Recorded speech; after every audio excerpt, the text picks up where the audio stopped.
feel it wrapped around your soul with no control? You can't breathe when you're drowning underwater. There's so much water. I'll run, I'll hide. Darkness always clouds my mind. When I look behind, it's moving closer every time.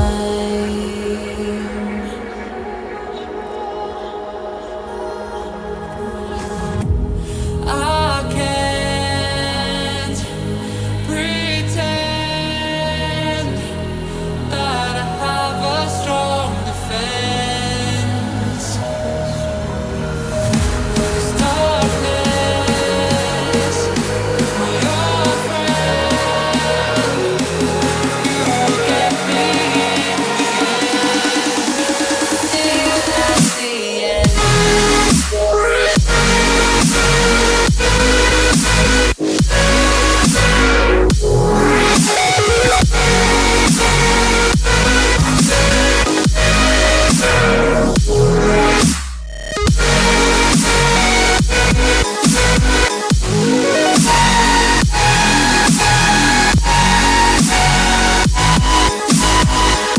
At the end.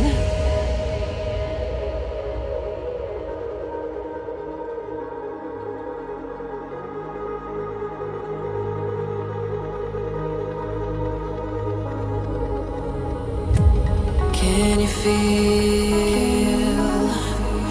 it wrapped around your soul with no control?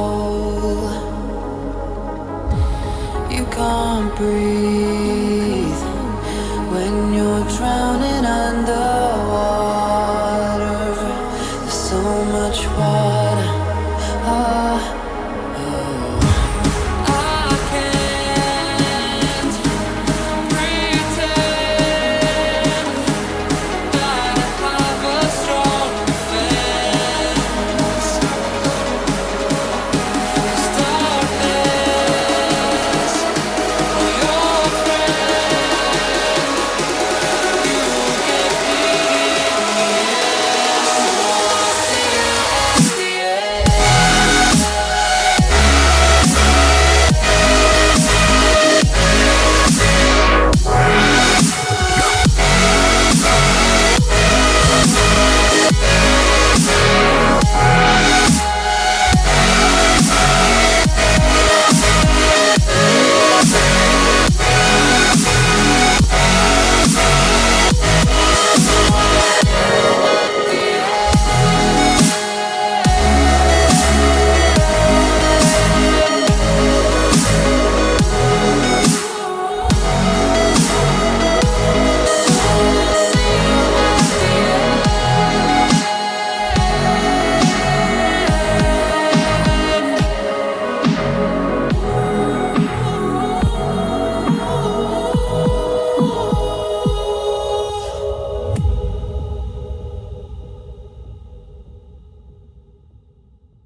What's going on, folks? Will Stewart here with another THFC Rant post-match show. Today, we have good news. It's all a good news. We win 4-0, clean sheet, all the good stuff. But before we get rolling, I've got some friends in the back. They're waiting to come on. But before we do that, we have to handle a little bit of business here. These guys are paying for it, so I'm going to throw it up there. You've got Williams Rangers. We are the Special Forces unit of the Harris Army. And you've got Patreons here, Spartan 7 Gaming, Mr. Wayne Bonner, and Mama Coates, my mom. She decided to pledge $5 a month. Anyway, big up to the Patreon folks. If you want to do that, the link is in the description. If you don't, that's cool too. But yeah, guys, we have we have done in Sheffield United 4-0. It's Sheffield United, but it's still a win. It's still a 4-0 win, and I'm still excited about it. But without further delay, let's bring in the friends in the back. My fellas, my partner in crime in the bald and bearded Tottenham Boys Show, where you can find us here on this channel at least one time a week. But you can find his face here far more often than that. You know him, you love him. Cody Mac did it. Cody Mac did it. Cody Mac did it. Baby Shark's in the house. Cody Mack, what's going on, my friend? How did you feel about the game today? You know what? We smashed them. You know, and that's two league games in a row that we've looked quite good in the second half, which we haven't done that very much this year. But if I'm being honest, I had a hard time enjoying it, you know, just with everything else that's been going on, and the fact that, like, literally, Sheffield are maybe the worst team we've played in 3 years. That was we just had so much space to operate, but yeah, maybe I'll just feel bad. But I will say this: Gareth Bale made me smile today, and that's the first time that anyone to do with that organization has made me smile in quite some time. So. Big up Gareth Bale. Yeah, for sure. And also, waiting in the back, Brazil's #1 Spurs fan, New England's #1 Spurs fan,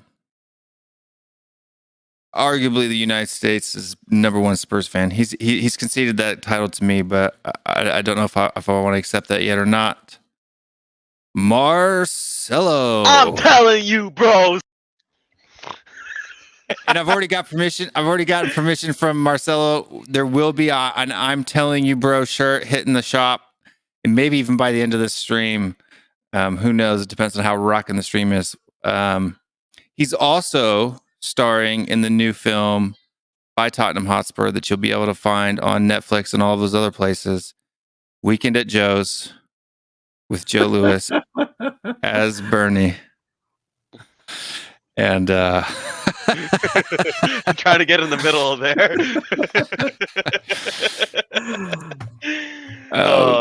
Thank you, Will, for having me on. It's not a problem. Pleasure, you know it. And our friend, our mysterious friend, who may not be mysterious for very much longer, Mr. K. We need to get you a meme, my friend. Evening, guys. I don't know about memes, but guys, I'm happy because we're fifth, and look at that beautiful goal difference. Look, one thing I learned a very long time ago when Poch first came in was our goal difference used to be absolute crap, and we used to be 6th, 7th, and 8th. And then something happened. There's a transition period when Poch was in charge, where the goal difference started to creep up. I looked at that and I said, yeah, now we're going for top 4. So when you look at our goal difference, you see we deserve to be 5th. It's as simple as that. We may have had a crap season, but we deserve to be 5th.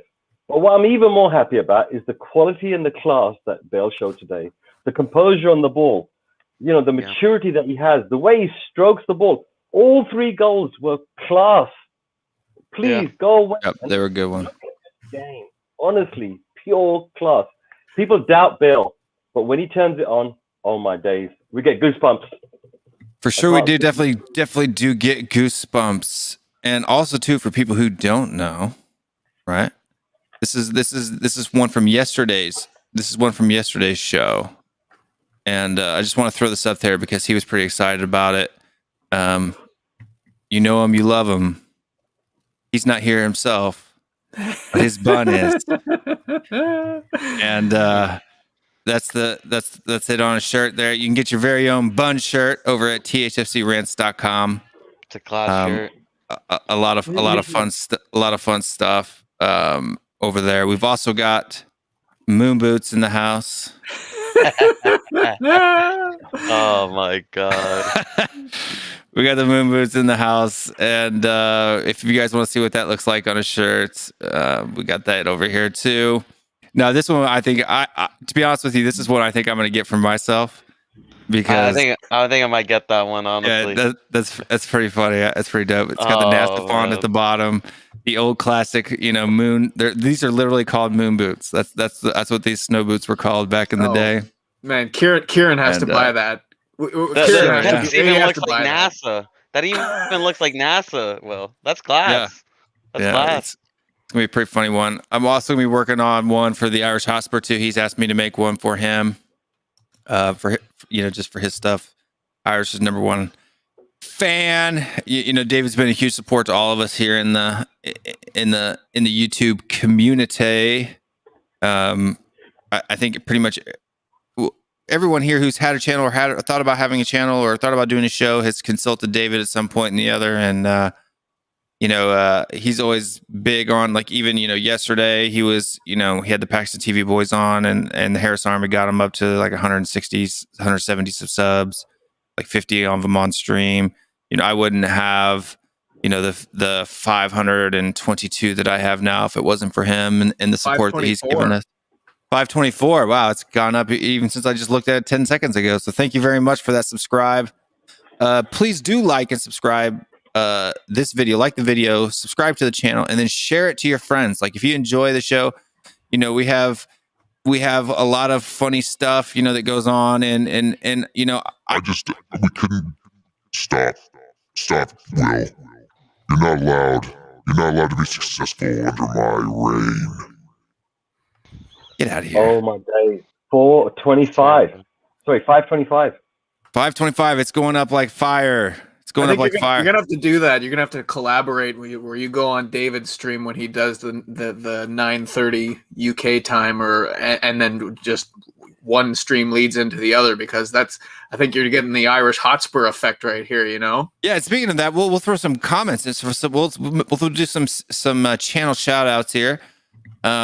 We've got the celery agent in the house. Oi, oi, oi. He's one of our favorite friends from Australia. Dude, we need to get you and some of the other. There's a few guys from Australia here at the channel. We need to get you guys to roll in some content. C is for celery. Yeah, later on.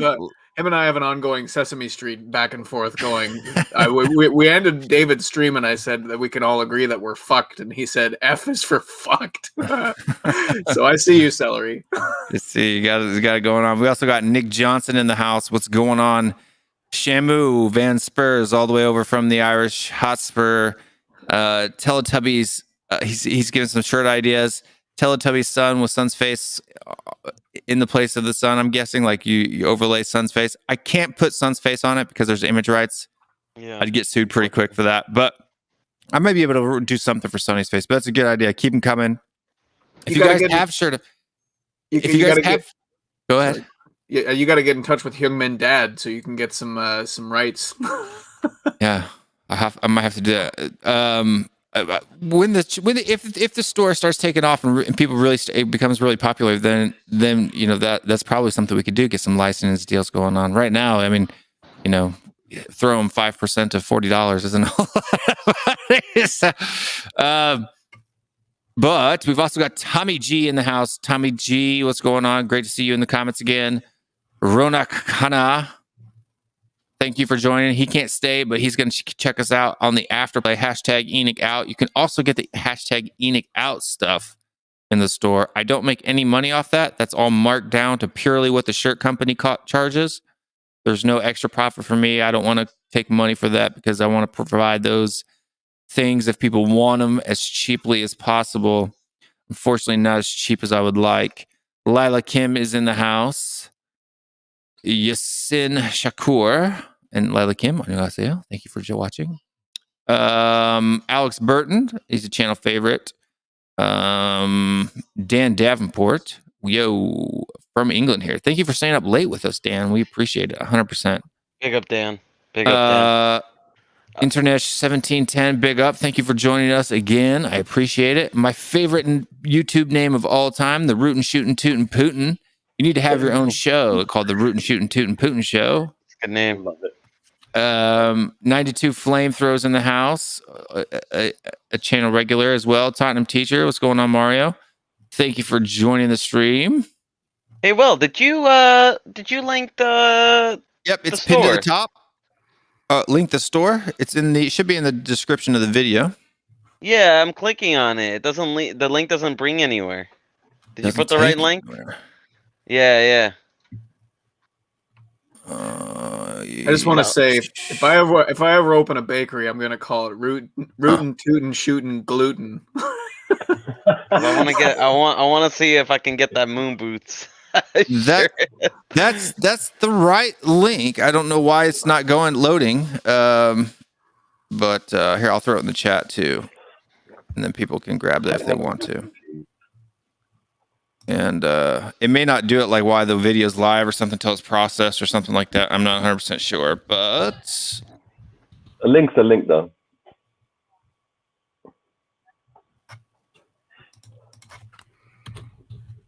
Marcella, 3 beautiful goals by Bale, hat trick. He looked happy. Next season, throw that in there. Levy, maybe you can squeeze a bit more out of Real Madrid. Take it down to 190. He's worth it. Look, even at 220. Maybe I need an extra slash at the end of that link. I can edit that later. But the one that's in the chat now should work if people want to click on that one. And I can throw that in the private chat here too. There we go. Today we saw Bale do what we wanted to see him do. Score goals. That's for sure. Marcelo had it absolute spot on, bang on point, which is, you bring Bale on, he scores against the stubborn teams. The stubborn lower league teams that we seem to like draw against, or they get one against us or whatever. Finish them off. Yep. And we got Jason in the house. He's actually in the back. I'll go ahead and bring you on, Jason. Evening. Yeah, good evening. And we've also Alejandro's in the house. Thank you very much, Alejandro. And that's the Yeet Kid here. It says blank. Yeah, I don't know. I might be missing a slash. I'll have to update that and check that and see if that works. But I'll probably edit here. Jason, is your microphone low? I love that mug. Well, how's that is a quality mug. Mine's in the mail. And the bearded. Oh, I might get that mug. I'm not even gonna lie. I love that mug. I'm just looking at that. I'm just looking at the store. Yeah, there's a lot of good stuff on there, and it keeps getting better every single day. And if you guys want any of those other brand, like the other things on any other product, just let me know and I can throw it on there too. So, Will, did you kind of superimpose the man smell onto those leggings, or did someone actually put them on? Well, it is. So the shirt company has, I guess you could say, standard photos. It's not so yeah, it's kind of like photoshopped onto the leggings, but that's what it would look like if you were to wear them. It's just the legs are distracting me. Yes, anyway, they're nice legs. And then we have, she says that the link that's in the chat works great. Yep, the link in the chat does work. Yep. I'm gonna have to figure out what's going on with that link in the description. I'll have that fixed by when this video processes. I can't edit it now while I'm in the middle of the stream for some reason, but I will definitely do that. Do that after the fact. Maybe able to do it on YouTube. But ooh, I like the face mask. Yeah, thank you. That's good. I like that one. It goes over your chin. If you got a beard, that's kind of really handy. Yeah, it's as a bearded person myself, that's definitely something we do. We've got Jake Fowler in the house. That's some damn good looking mug, boys. Awesome stuff. Thank you. I appreciate it. But yeah, we got that stuff's in there. It's kind of fun. If you live in the United States, in the UK, the shipping should be fairly quick. I don't know about the rest of Europe. Cody's seems to be about 4 or 5 days longer than mine.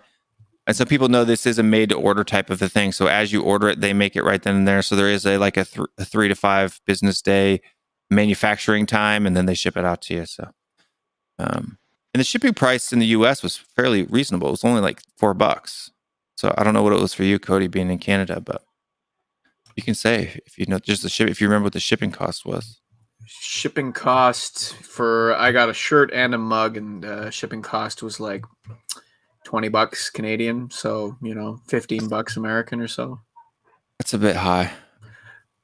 Yeah, for me, I'm getting for Canada. That's used. You're probably used to that. Buying stuff from the US or something like that. Yeah. they cut Canada's shipping costs to the U.S. is ridiculous. Yeah. Considering Which that we're is weird so close because they to each just other. it's not like they have to put it on. I mean, I guess they could put it on a plane. They have to put stuff on the plane for here in the U.S. But they but yeah. You know what? I think when you get- Americans are just bitter against Canadians. I think that's just my theory. I know it's because Canada has a bunch of taxes that are added on to Yeah, stuff. no, I know from a a lot lot of of things stuff. that I used to ship to Canada. Like if I had some sponsors for my day job that lived in Canada, and I would send them stuff, and they would literally have to go pick it up at the post office because they'd have to pay some kind of extra tax. Yeah, like a duty. Yeah. Yeah, You know what? We got to pay for our healthcare somehow, bud. yeah, that works. That's good. Good on the hair. Who can put a price on a mug with your own face on it? Really? Come on. No, for sure. But let's get into the conversation, guys. Yep. Let's talk about today's match, the win that we have. Did anyone see Bale's interview after the game? Nah. No. He had a little bit of a sly dig, I feel, when they're talking about his hat trick. And I mean, I don't know. I can't remember exactly what he said, but it's something to do with, we're playing attacking football. We're further up the pitch. And, it's easier to, because they were saying about, are you the He said it Bale of before. old? Or, yeah. And he said, well, it's easier. There's less distance to run if you're further up the pitch kind of thing. So it's easier to get on goals like deal. He was having a bit of a Yeah. slight dig there about the way they used to play. See, I he think did it this, last time against this- Southampton, I think it was. He this is said part of exactly the same thing. this is part of why I think that it's more viable for us to actually extend Gareth Bale's loan if there is an option to do so, or whether we're going to go back and renegotiate, because Madrid have already said you're never going to step foot on the pitch again for us. And Bale, through his comments over the international break, had basically said, well, you're going to have to pay me no matter what, so it doesn't really matter to me. So we're in a actually favorable position to negotiate, even if we had to pay the same percentage of his 600,000 a week wage. I'm starting to think that Gareth Bale would be a good move for next year. Well, Yeah, for many reasons, but not the least of which, it's going to be interesting to see, especially just these last 4 games, how different his performance is, how differently he's utilized, and whether or not we can decipher how much of an issue the previous manager was. Oh, I agree. I mean, again, it's only what he said during the interview, but he basically said, like, I'm fit. I just needed to play games. I just needed time, which he wasn't getting. So I get you're right. We'll see. But I I heard mean, he had a dig at Mourinho. I heard it was a dig. I didn't hear about that. I didn't see the interview myself, though. Honestly, I don't really watch the interviews myself. A lot of what these players say is a lot of BS, anyways. Like, oh, we fought hard, we tried our best. well, we he lost didn't 3-0 name aside check crap. him, but he definitely had a sly little crack, that's for sure. And that I link mean, in the description does now work. I was able to change that. So if you guys missed the one in the chat, or if you come on later, or if you're watching this back, it does now work. And it was that backslash. I guess you have to put a backslash after .com on YouTube in order for a link to work. Yep, I'll be getting my mug and I'm telling you, bro, shirt soon. Yeah, it's gonna be a good one. But What's the name of the but what do you guys think? Do you think next season? Bale deserves to stay next season, or should we look for a new right winger, or is it even like, should we look at other areas first? Because personally, I feel like we need to look at other areas first, like center back, Marcelo. right back, midfielder. As far as the right wing is concerned, look, if Lamela goes, there'll be at least one vacancy, right? Yeah. So we can bring in maybe someone younger. But then again, Stevie B was meant to be that. So Yeah, him and Bale and could he hasn't switch been. over. You could stick Bale on first, and when he starts running a bit tired, you then stick on the energy that Bergwijn has got. Bergwijn needs a good run of form. He hasn't had that. There seems to be an issue, I think, between him and Jose. Otherwise, when I first saw Stevie B start on the right wing I saw him tracking back. I saw him being tenacious. I saw him jumping in. But personally, myself, I think on the left wing, he's better because he's got that attacking intent where he can cut in and use his right foot. He likes to score. You know, look, that's one of the things you want to see from the midfield. You want to see people that can score a goal, that have an eye for it. And he definitely has an eye. The first game he played, bang. You know, that regardless of what anyone says. But unfortunately, I do agree with you that Bergwijn, in my opinion, is a better left winger. Or were you talking about Bale? Because personally, I think Bergwijn is a better left winger. No, Bale on the right, Bergwijn on the left. Yeah. But the issue is you have Sonaldo on the left, and Sonaldo is irreplaceable. Yeah, but that's right, because you've got like 4 different competitions, 4 different cups you're playing for. You need to have a squad. You need to have players that can come on, that be the B team, the A team, and so forth. But there is no A or B team. You've got the Premier League, and then you've got all the other cups. And there's a lot No, keep going, yeah. So I'm going to read Kokoma's question out. It's related to the topic, and she says, Bale, 오늘 너무 잘했어요. Playtime이 더 많았으면 계속 골을 넣을 수 있을까요? Which means if Bale did really good today, that's the first part. If he had more playtime, do you think this season, he would have gotten more goals? Probably. I think the so. statistics show that he would have. Yeah, I agree. I mean, look. We'll never know for sure, but I think you can say fairly certainly he would have scored more goals. But let me ask you this. If, for example, and, you know, this is just an what if, you know, you never know under Enoch whether they're going to spend a dime or not. Usually it's not. But what if a Rafinha, for example, becomes available, Rafinha from Leeds, or a Bailey, or, I don't know, a Neto, any of those lads, you know, that are known in the right become available? Would you take a risk on a young player again and not renew Bale, or would you renew Bale? If you look at Rafinha, for example, from Leeds, he's got that quality of composure on the ball. He's not wearing blinkers when he's got the ball. So, and he plays on the right as well. So if Lamela goes, someone like Rafinha can come in and take his place quite easily. He's got quality. Now the thing is that Levy spending money, Leeds letting go of a player like that. Yeah, but I'm not saying forget about the money.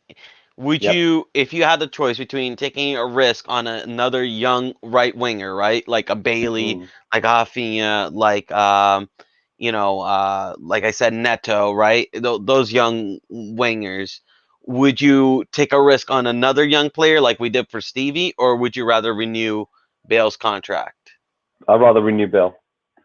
I get one more year out of Bale, right? Yeah, because we waited years to get Bale back. We waited years, and this year's been a fiasco.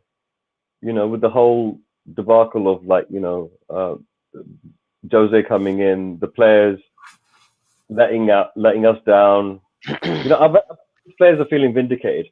That's probably why Jason was saying, look, Bale was coming out and having a little sly dig. Crying out loud, you know, you lose the games because you're just not trying hard enough, or you're just not up for it. So you're trying to get out of that. Oh, Shazan? I muted him. He's good. I also don't think, I'll be honest, I don't think we've seen the best of Stevie B yet. I think he's got, I honestly think there's a good player in there. No, I truly believe there's a good player in there. Yeah, like, I do. Does he have the mentality, though? I don't think he has the mentality to come back. I think the coach didn't help that. Yeah, look at Dombele, for example. When you talk about mentalities, like last season when he was ending, right? Yeah, there was question marks on his mentality, and then I saw the way question marks on his mentality. Season, you know, he came back and he showed it on the pitch. And okay, skills and quality aside, you're talking about the mentality. And with Stevie B, I think he's got that hardened mentality in his mind. He has definitely. I mean, I've seen hints of him like steely-eyed, determined, putting his head down. It looked like everyone else was against him, but he still came on the pitch, still performed. If he got a regular run of form, developed into the Premier League, got toughened up a little bit, sharpened up, I think we've got ourselves a quality player here. For example, okay, let me ask you this: if Leeds, for example, Before we go get on to a Leeds, different topic, though, Dietrich Kane had a question about Mateus Pereira. Nice he's player. good. He's a very good player. Very good player. Nice player. Yeah. There's a lot of nice players like him, though. Yeah. He's But nothing like- special, though, in my opinion. He doesn't strike me. I think Rafinha is better than him, especially You on know the who's right. the I think best, Rafinha. right? You know who's the best, right? You're not talking about Bailey, are you? Huh? You're not talking about Bailey, are you? Well, Leon who's Bailey is a class He's right a great- winger. Yeah, he's class, lad. Exactly. Leon Bailey, I would take all day over Bale. I would take Leon But we Bailey. can't all afford day. him. Come on. Yeah, no, we can't afford him. The Ben Davies testimonial. Stop. What a I love it, Cody. I love it. oh man. That was from the last. That was for the folks in the chat who came over from the Irish Hotspur. Oh. Not Lamella, but you're close. You're close. I was watching that stream. Hello, everyone. Hello. Hello. Hello, Who's Sasha. that? Yeah, I was watching that stream. That was a good stream, man. It was, but of all the people you're going to give a testimonial to, fucking Ben Davies. So it's like, that is not the fucking post you want to pin your towel to, right there. That's fucking not the one. I got it. We got to get Alex on one of the streams over here at some point in time. He's got to Oh, come on he's one a- of the streams over here. I love is- watching him. He was I like completely spent there in the after the show when we were just in the back end there chatting after the show. He was just completely like, oh man, I just had to get it all out. You know what I mean? But yeah, I tried to defend him there when he was saying get rid of Bale but keep Winks and Davies, but it's not really a defensible position. You know what I mean? Can't defend But that. guys, You can't say his opinion is important because it reflects a large section of the fan base it that does. we don't get to interact with. Yeah. My point was that we were talking about Bale. We should just talk about Bale. Let's just in a bubble. Let's not like overlay all the Winks shit that we argued about for an hour. How about this? Yeah, but And Marcelo. you gotta agree with me though. What's up? Of course. So and I agree. Alex versus Marcelo's classic. I thought our interaction today was pretty good too. But let's like a monthly show over here on THFC Rants. It doesn't have to be every week, but once a month. The Alex and Marcelo monthly wind up. I would do it. Seriously. I would do it anytime, any day, every anytime. single episode, just about Harry Winks. That's it. Harry Only Winks, talk Ben about Davies. Harry Winks. Probably wouldn't be too good for my blood pressure. I'll The tell you monthly wind up with Alex and that. Oh my Marcelo. The god. thing about Alex just is, gotta get- though, he's a real telling nice you. guy. No, he love is. him. I He's a love great Alex. guy. Yeah. Like, Alex he behind the really scenes, is. super nice. Yeah, he's a Believe great it It or would not. guy. be a hit, dude. I'm telling you. That would be like But he definitely is a man of his convictions. We got to get him to say, "I'm telling you, bro." get Alex to say it. Yes. Well, no, I should send him an "I'm telling you, bro" T-shirt and have him wear it during the show. That would be class. But like the thing is, I love Alex, but the things he says, oh my god, I cannot agree with one of them.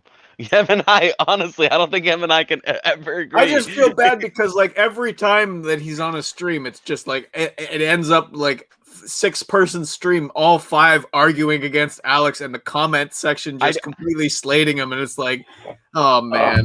And deep, you know, Alex is not a troll. He's not a troll. He's actually a very nice guy, and he's not doing it to harm anybody or to hurt anybody or to put anybody down or insult people. It's just his opinions. Yeah. And he could be, in my opinion, he might be a little bit delusional on those opinions. And I think that and that's why I kind of, if you notice when we were talking, I kind of changed the way that I did it to where I started asking him questions, make him put his position out there, and then cut it down like a straw mat. But Yeah, that's You it. have- Like I Mario, was what's saying- going on? Like I was saying comments there. Like, Harry if Winks. Harry Winks can't defend and he can't attack, how is he a good footballer? You know what I mean? Like, He's a squad but if he player. can't attack, He's a squad if player. he can't attack and he can't defend, he can go sideways. Yeah, Crab he's a star. squad He's player. a crab. Oh, yeah. He's a little crab. Also, To the end how of the that stream, hell and I was did that? cracking up on it. Yeah. How did that player not get sent off for stamping on the that Celso's was face? I Because don't it's even know, Tottenham. dude. Oh, Because it's what Tot- the because it's fuck were they looking at? Because what it's is a guys, the Tottenham state player. of He officiating fucking in the looked at Premier him League? and then stamped on him. You see, Just- He's wait, staring but- right at him. This is what I'm saying. Nobody's brought this up yet, and nobody's brought this up yet. But then Son gets sent off with a red card for not even touching. yeah. What's his name Exactly. at Everton when he broke his Yes. ankle? Rudiger. That's Rudiger. exactly what I Yeah. said in the post-match. Oh, fan you show mean when we are Gomez. Tottenham Gomez, TV. Gomez, yeah. Yeah. Oh, okay. Didn't even touch Guys, Gomez. This is what I'm saying But to you. he And looked he gets the red card. down. He looked at him and then stamped on his fucking face. Like There's so many things he could have done other than step Bro, that's on not his even face. allowed in the UFC. That's not fuck even off. allowed in the UFC. It's not even allowed. Guys, Like, this I is what just I'm put saying. it on. We don't When I saw have some Lacelso flopping skills. around, I was like, "Oh, here we go again. It's Lacelso." And then they Yeah, showed then the I saw replay, the and I was like, slow-mo. I was "Holy like, shit, that's a oh, red. That's red card. different Clear opinion. red card." Yeah, but we need a Roy Keane in the middle. I told you we're missing somebody, right? Yeah, look, I've seen including Dombella, right? Yeah, he's getting stamped, trodden, kicked after the ball's gone, and I'm not seeing the rest of the Spurs fans, Spurs players, rallying round and saying, "What Yeah, the they do need to do that. Yeah. We're not doing that as a team. Where there's no one enforcer in our team, so the rest of the boys have to get together and literally be at someone. And I'm not seeing that. I do see it from Højbjerg, though. Højbjerg does, Yeah. you know what I mean? Yeah, Højbjerg he's the always only- complains with the ref. He's like, yo, come on now. Gonna card him. Mario, where'd you go? I Mr. need you K, to test your audio. Say something that to has bring your that has levels been up. a huge problem in this squad the entire season and going on for years now. There is an acceptance of failure in that squad. Those guys on the run that they've been on since the middle of March should be tearing each other apart in that dressing room. There is no excuse for the way that they've behaved in the wake of some of the poor results that we've been getting. There's no excuse for the way that they were joking around and laughing after the draw at Everton. There's no excuse for that. These guys should be getting in each other's faces and holding each other accountable, and it doesn't happen. Yeah, Yeah, Kokomo no. says Well, she's really. like, she agrees with you like 1,000%. She's like, I thought that too, guys. It was absolutely a red card.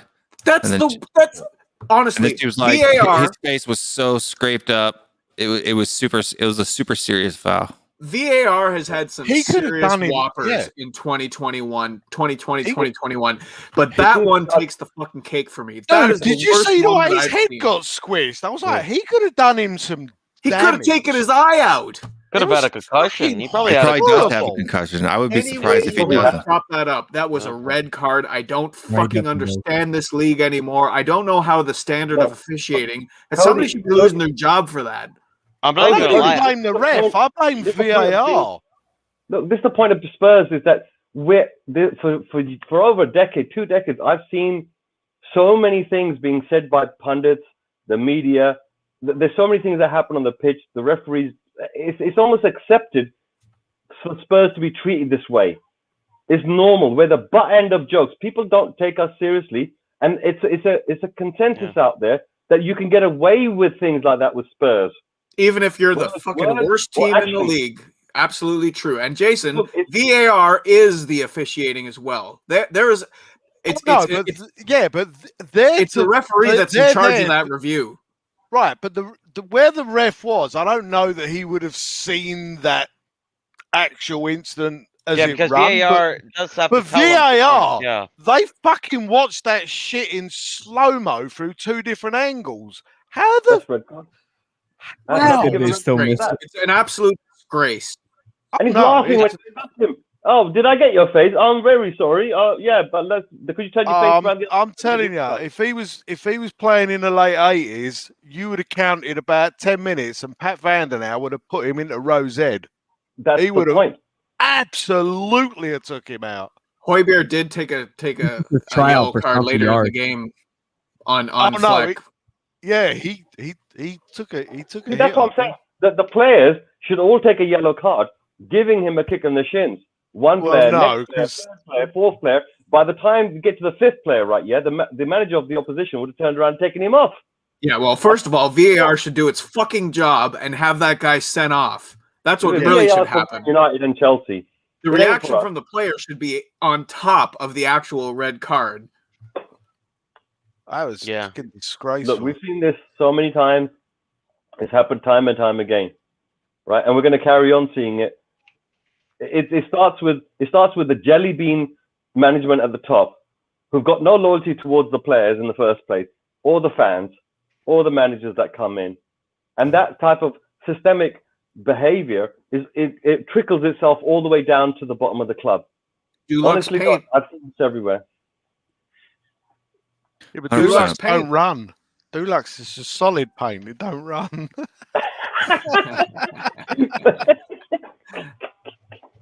Hold on, I just bought some paint the other day. Let me just check to see what it was. Better be Dulux. Oh, Mr. K, Mr. K. I don't tell my wife not to order anything like that. Actually, no, it better not be Dulux. We don't want to put money in their coffers. No fucking boycott Dulux. Good. I'm proud of you. It was a brand product from inside the company that I bought it from. Well, it's probably Dulux inside, but it's probably their label on the outside. Who knows? Who is Dulux here in the States? A lot of times you guys have different brand names than us here in the. I'll be honest. I don't know. I don't. It's probably the same company, just has different names. Like all your chip brands are called different things there, but it's the same. Well, company. Walker's over there is shit. No. You know what we need to do? What's the main chip brand over there? In London, we need to get little pots of Deluxe right, yeah, and throw it at the stadium, the paint itself, and leave the cans there. The media will take pictures of it and bang, Deluxe being thrown back at the stadium. I don't know. I don't think we have a fan base that's that aggy. We don't have like the aggression that's required. This is new. You know what it is? This Spursy tag that the players have always been given, right? Yeah, it runs throughout the whole blooming club, and it starts from the idiots at the top. You know, it's like that. Honestly, I'm sick and tired of it. This season has probably been our most painful season, but at the same time, I'm a little bit happy that there's a consensus amongst everyone that the issue needs to be looked at in terms of the board. You know, Bale. He came in, we all dreamt of him coming in, and what a crappy season to come into. Yeah, honestly. Walker's is Lays. Yeah, that's right. Yeah, good shout, Chris Pacheco. Lays. Oh, that's Chris Packett, isn't it? Yeah. Yeah, that's like Walker's crisp in the UK are Lays in North America. Wow. What a name. Oh, you don't have Worcestershire sauce. I know, it's a brilliant name for a bag of chips, isn't it? Or crisps. Lays. Tommy, what did you see of the match? Sorry, Mario, what did you see of the match? I just got to see the recap. I was actually gone this weekend, and it seems like I didn't miss out too much because I was listening to the stream on We Are Tottenham on the way back, on the drive back, and when I got home, as soon as I could, I looked at the recap, and I was like, yeah, when I kept hearing holes being had, there was definitely some holes that that they gave up, right? I mean, the bottom tier. Oh, God. I mean, it was still good to see some smiles on the pitches. I kind of echo a little bit of, you know, Cody seeing Bale at least a bit happy and just the squad in general. Good to see, but wasn't like that in the first half. Yeah. The first half, there was, if you watch it back, Mario, you can see that the body language on the players was, they were frustrated because they were the lack of quality in the final third was obvious in the first half, and then there was a lot of there was a big disconnect going on, and I think especially between Dele and Bale, you know, you could see that the chemistry was lacking, and obviously they haven't been on the pitch at the same time very much. But yeah, I was not a happy camper at halftime, but I'm glad that we came out and owned the second half, which we seem to be doing a lot more often since we got rid of Jose. Look, is that a plus sign for Ryan, where the team comes in at halftime, he has a word with them from a tactical point of view and points out little inconsistencies in their play, calms them down and says, hey, don't worry. You know, he understands the Spurs attack. He's been a Spurs player. So he basically calms them down and says, listen, take a little bit more composure on the ball. And he did that last time against Southampton, and it worked. And like normally before, right, yeah, we'd get to 1-0 up at half. Sorry. To just see them react, at least give some just some signals that they're alive. They're alive. We just kept seeing them over and over and over again in the second half. No reaction, no change, there's no actual want. Come on, man. To see a little bit of a change, to see them react a bit to Ryan, and probably what I like what you're pointing out there, Mr. K, because you got to assume that Ryan, he has to know the Spursies way a little bit, right? And it's like, you have to react, boys. Come on, lads. So I'll say this. I'll say this. Some good news. I was looking on through Twitter. Apparently, Bale, Kane, a little bit off topic, but Bale, Kane, and Son are one of the best front three in the world with, I think, 71 combined goal and assist. Yeah. So just imagine if we had a defense. Where would we be? If we listen, I'm telling you, if we can extend that loan with Bale, and I think if we can get a center back and a right back and maybe another DM, right? 3 signings. That's 3 signings. Like, come on now. Like, I understand our expectations of this board is low.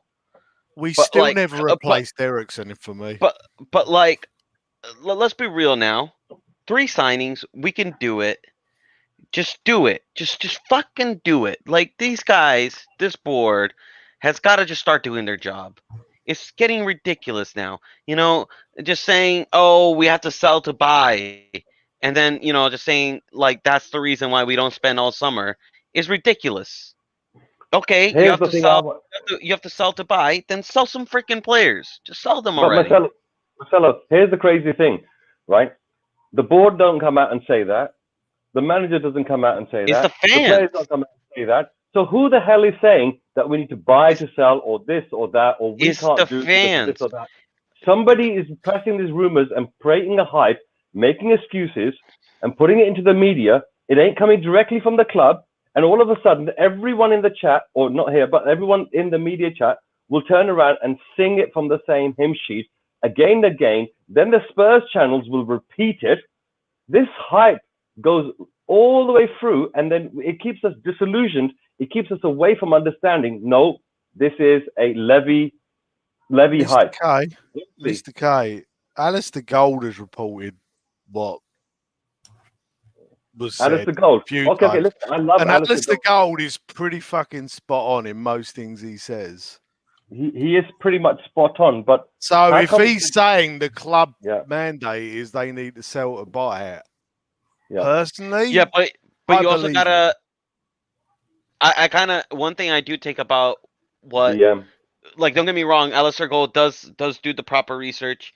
He's reliable as it gets. But you got to take what he says also with a grain of salt, because what he is saying is what the board is telling him, and this board are notoriously known to lie to us multiple times. I mean, I can't remember. Like, I remember more lies than truths. The only thing that I have to say about Ali Gold is I don't think he's intentionally doing it on purpose. You know what I mean? Yeah. He's doing it because he's what you could call traditional media. And so he's getting what his inside sources in the press, what they want, what every company puts out there, right? He's not like an investigative reporter who's independent, and he works for a major paper. So he's getting information that I guess you could say is either filtered or sanitized or spoon-fed. Spoon-fed. And so, yes, his information is accurate when it comes to, like, if a transfer is going to happen or something like that, or what the team lineup for today is going to be, or the stuff like that. I turned around and I said to myself, why have I never seen Alistair Goldwright yet in absolutely anything other than the controlled video that he creates for himself? Right? How comes he doesn't? He can't. Contractually, he can't. He can't. Yeah. So apparently, because people have asked, I think Brian Daigle is Brian Dick or this somebody. Is my point. Like, this is very convenient, right? Yeah, that you're going to control. If you want to control a media narrative, then it's very, very handy that you control this guy's outlet. Now, has anyone seen a program back in the 80s called Yes, Prime Minister? Yes, I did. I didn't. No. That sounds very British. There was an It's a American very British version, thing in the believe. 80s. I was born in '84, so no, I have not seen that. You remember the reporter? Yeah, that got pushed off the building in the end?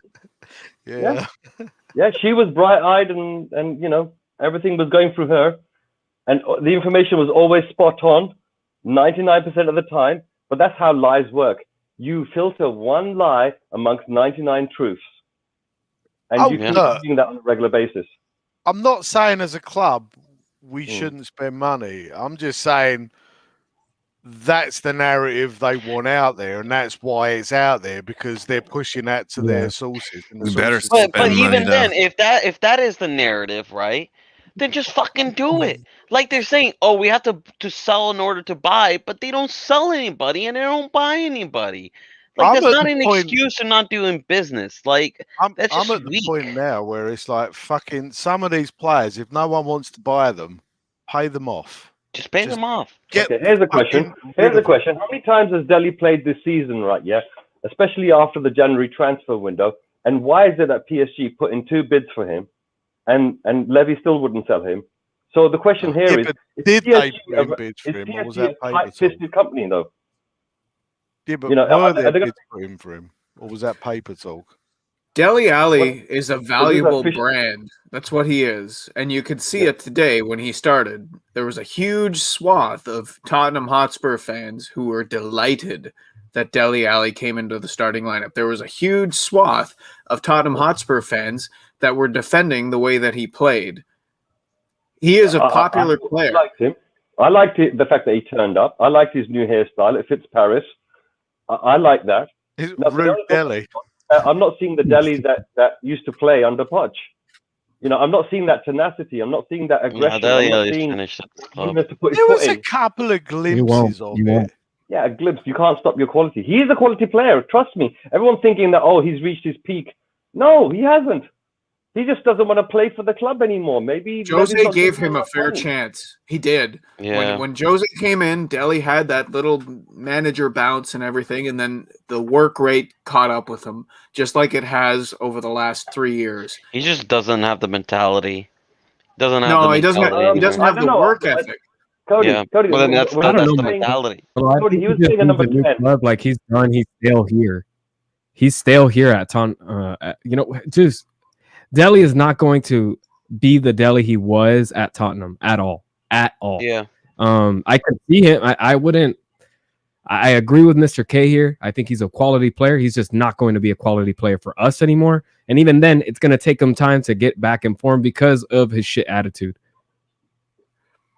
Yeah, that shit attitude is what we wanted him to have that's what we valued him. That aggression, that sort of like, I don't give a fuck. I'm gonna do the naughty, and we need players like that at the front, right? So but the thing is, Mr. K, what I'm trying to say is about the whole point about the buy and sell thing, and Dele Alli was a perfect example. But I was talking with I'm in a lot of group chats that are Spurs. And I was like, we should try to get this guy. We should maybe go for this guy or go for this guy. Go for Emerson. He's super cheap right now. Go for Dumfries. And all I hear is, Marcelo, we can't go for any of these players. We can't buy any players because we got to buy and sell. And I'm like, wait, you're telling me we can't buy any players because we have to sell players? Like, just because we have to sell players, that's just an excuse for not doing business at all. Like, this is like what I'm trying to say is our fan base has also created this mindset on our own, and we have tolerated this board to be lazy, to be, not doing their job. Like, basically not doing their job. Like, tough tits, I get it. It's hard to sell Lamella. Nobody wants them. But guess what? There's millions other clubs out there. I'm sure you can find one if you worked hard enough. I'm sure you can find one that will want Lamella. I'm sure you're going to find one that's going to want Aurier. I'm sure you're going to find one. Like, if every other club is able to find one, you can too. It just takes hard work, and you got to start doing that hard work. Like Hitchens got to start doing the hard work. Levy's got to start doing the hard work. It sucks, but it's your job. You know, See, that's, like I'm that's sure. the problem, though, isn't it? Hitchens got to do the hard work. Like that fucker needs to go. Yeah, he does. Hitchens, He's yes. terrible. Guys, He's guys, the worst. we won. We're fifth in the league. Come on, let's get some positivity in our breath. It's like we haven't had a good year. Screw the Smile. positivity. No, I'm just kidding.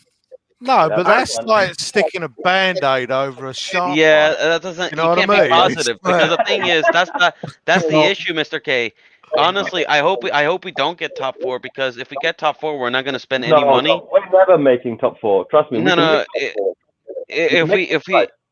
If we make top 4, I'm telling you, we're not going to spend any money, and our fans are going to be like, "Hold on a second, guys, we made top 4." You know what I mean? Maybe we could have a good It's season next impossible. season. It's impossible. I don't think we can do it at all because Chelsea's too far ahead, way too far ahead, and Leicester, they would have to literally break everyone's legs in order for us to catch them up. That's No, not happening. it's still possible. If Leicester lose their next 2 games, we have them last, and we can, Hold it, wait. you know, We're too far. Let's have a look. Leicester. they're 9 points ahead of us. If they lose their next 2 3 games, games. 2 games. And this Let me is- tell you why this is impossible for Tottenham Hotspur, okay? Because the only way that Spurs catch Chelsea is if they turn their eye completely to the Champions League. But if they turn their eye completely to the Champions League, they're probably going to fucking win it, which means top 3 get Champions League plus Chelsea. Not 4th place won't go in. It'll be us again that don't get in. yeah. I just hope we don't finish 7th. I don't want to be in this fucking conference league. I do not want to be in this conference league. I want to ask Mario. Did you see the ahead, Cody. protests today at Old Trafford? And I want to know what your thoughts are on them. I wish every club would show up. That's all I would say. You know what I mean? Like, but at the same time, I mean, when we compare what Man U has spent compared to us, I was cracking up with a couple of the tweets that I got to see. I think the bun Danny was commenting a bit on, like, man, for real, their situation and our situation is not the same. What they have a problem with is a Hitchens type of problem, right? It's recruitment. It's not getting quality players. Not always, right? And then they also had the fiasco with Jose as well. But at the same time, man, I kind of did it just as a principle thing because I fucking hated the ECL and the proposal. I wish every club, every fan base showed up the exact same way. If what they wished is for their ownership to take actual, ownership for the shit jobs that they're doing, for the shit way that they're representing this sport across, the globe. So that's kind of my thoughts a bit on the protest, but I got to see a bit of those highlights. I was, from my perspective, again, Cody, Will, Marcelo being here in North America, you guys know how much it takes to get anything done on this side of the pond. To just see a bit of that reaction, I think they got to keep pressing. We got to keep pressing up. Any lads out there in the UK, just keep pressing, man, because they're going to keep trying to do this type of bullshit. And if you want to save your sport, it's the only way you can do it. So 100%. I agree. And our favorite friend from Canada, our second Canadian for the evening. Wait, Jason, are you in Canada? I am, sir. I'm in Nova Yeah. Scotia. Yeah, that's right. The New Scotland. hey, Abdul. Where'd Mr. K go? Where did But I'm not sure. with that, I Will, am I'm gonna gonna have head to hop off off. right now.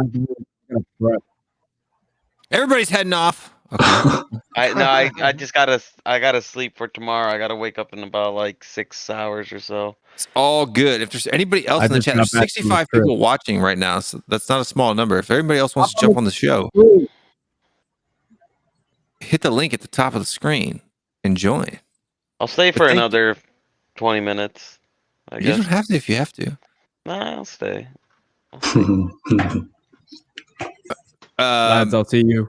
Love y'all. Love the banter. All right, Take man. care, man. First. Have a good Take it day at easy, class brother. tomorrow. I'll try. Come on, you Spurs. Come on, you Spurs. Come on, I thought it was Spurs. Enoch out now. Is it? Enoch out. Yeah. It is Enoch out. It's always fucking Enoch out.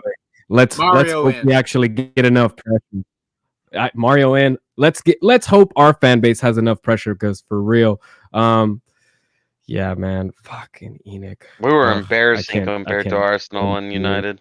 can't do this We were for embarrassing. What are you talking about? We Oh. protested before they did. Yeah, but we were embarrassing.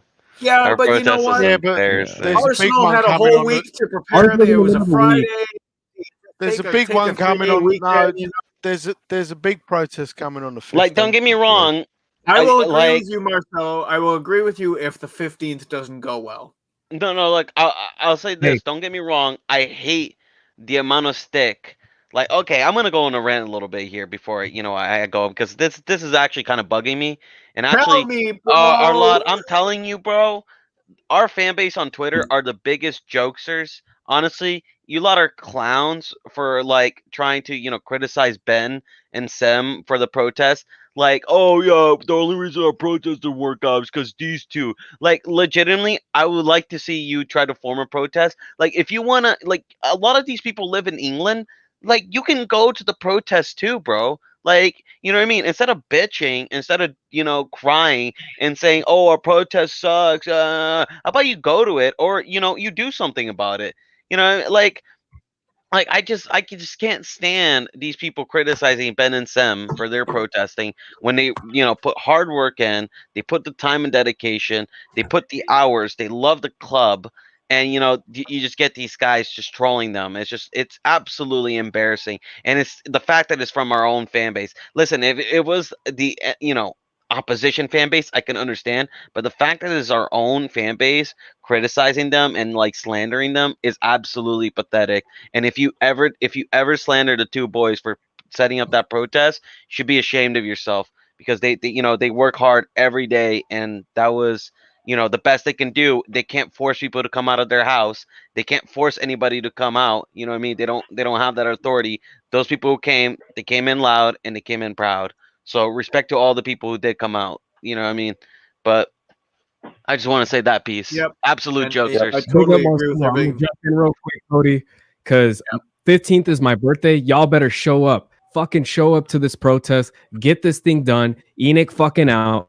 Let's go. And then, hey, big up to the Spurs fan. Follow everybody. You already know what it is. And then we'll see you guys. Peace. I gotta go prep. I'm fucking behind. All right, then take it easy. Thank you Take care, so much Mark. for Go on, coming Mario. on, bud. Take care, mate.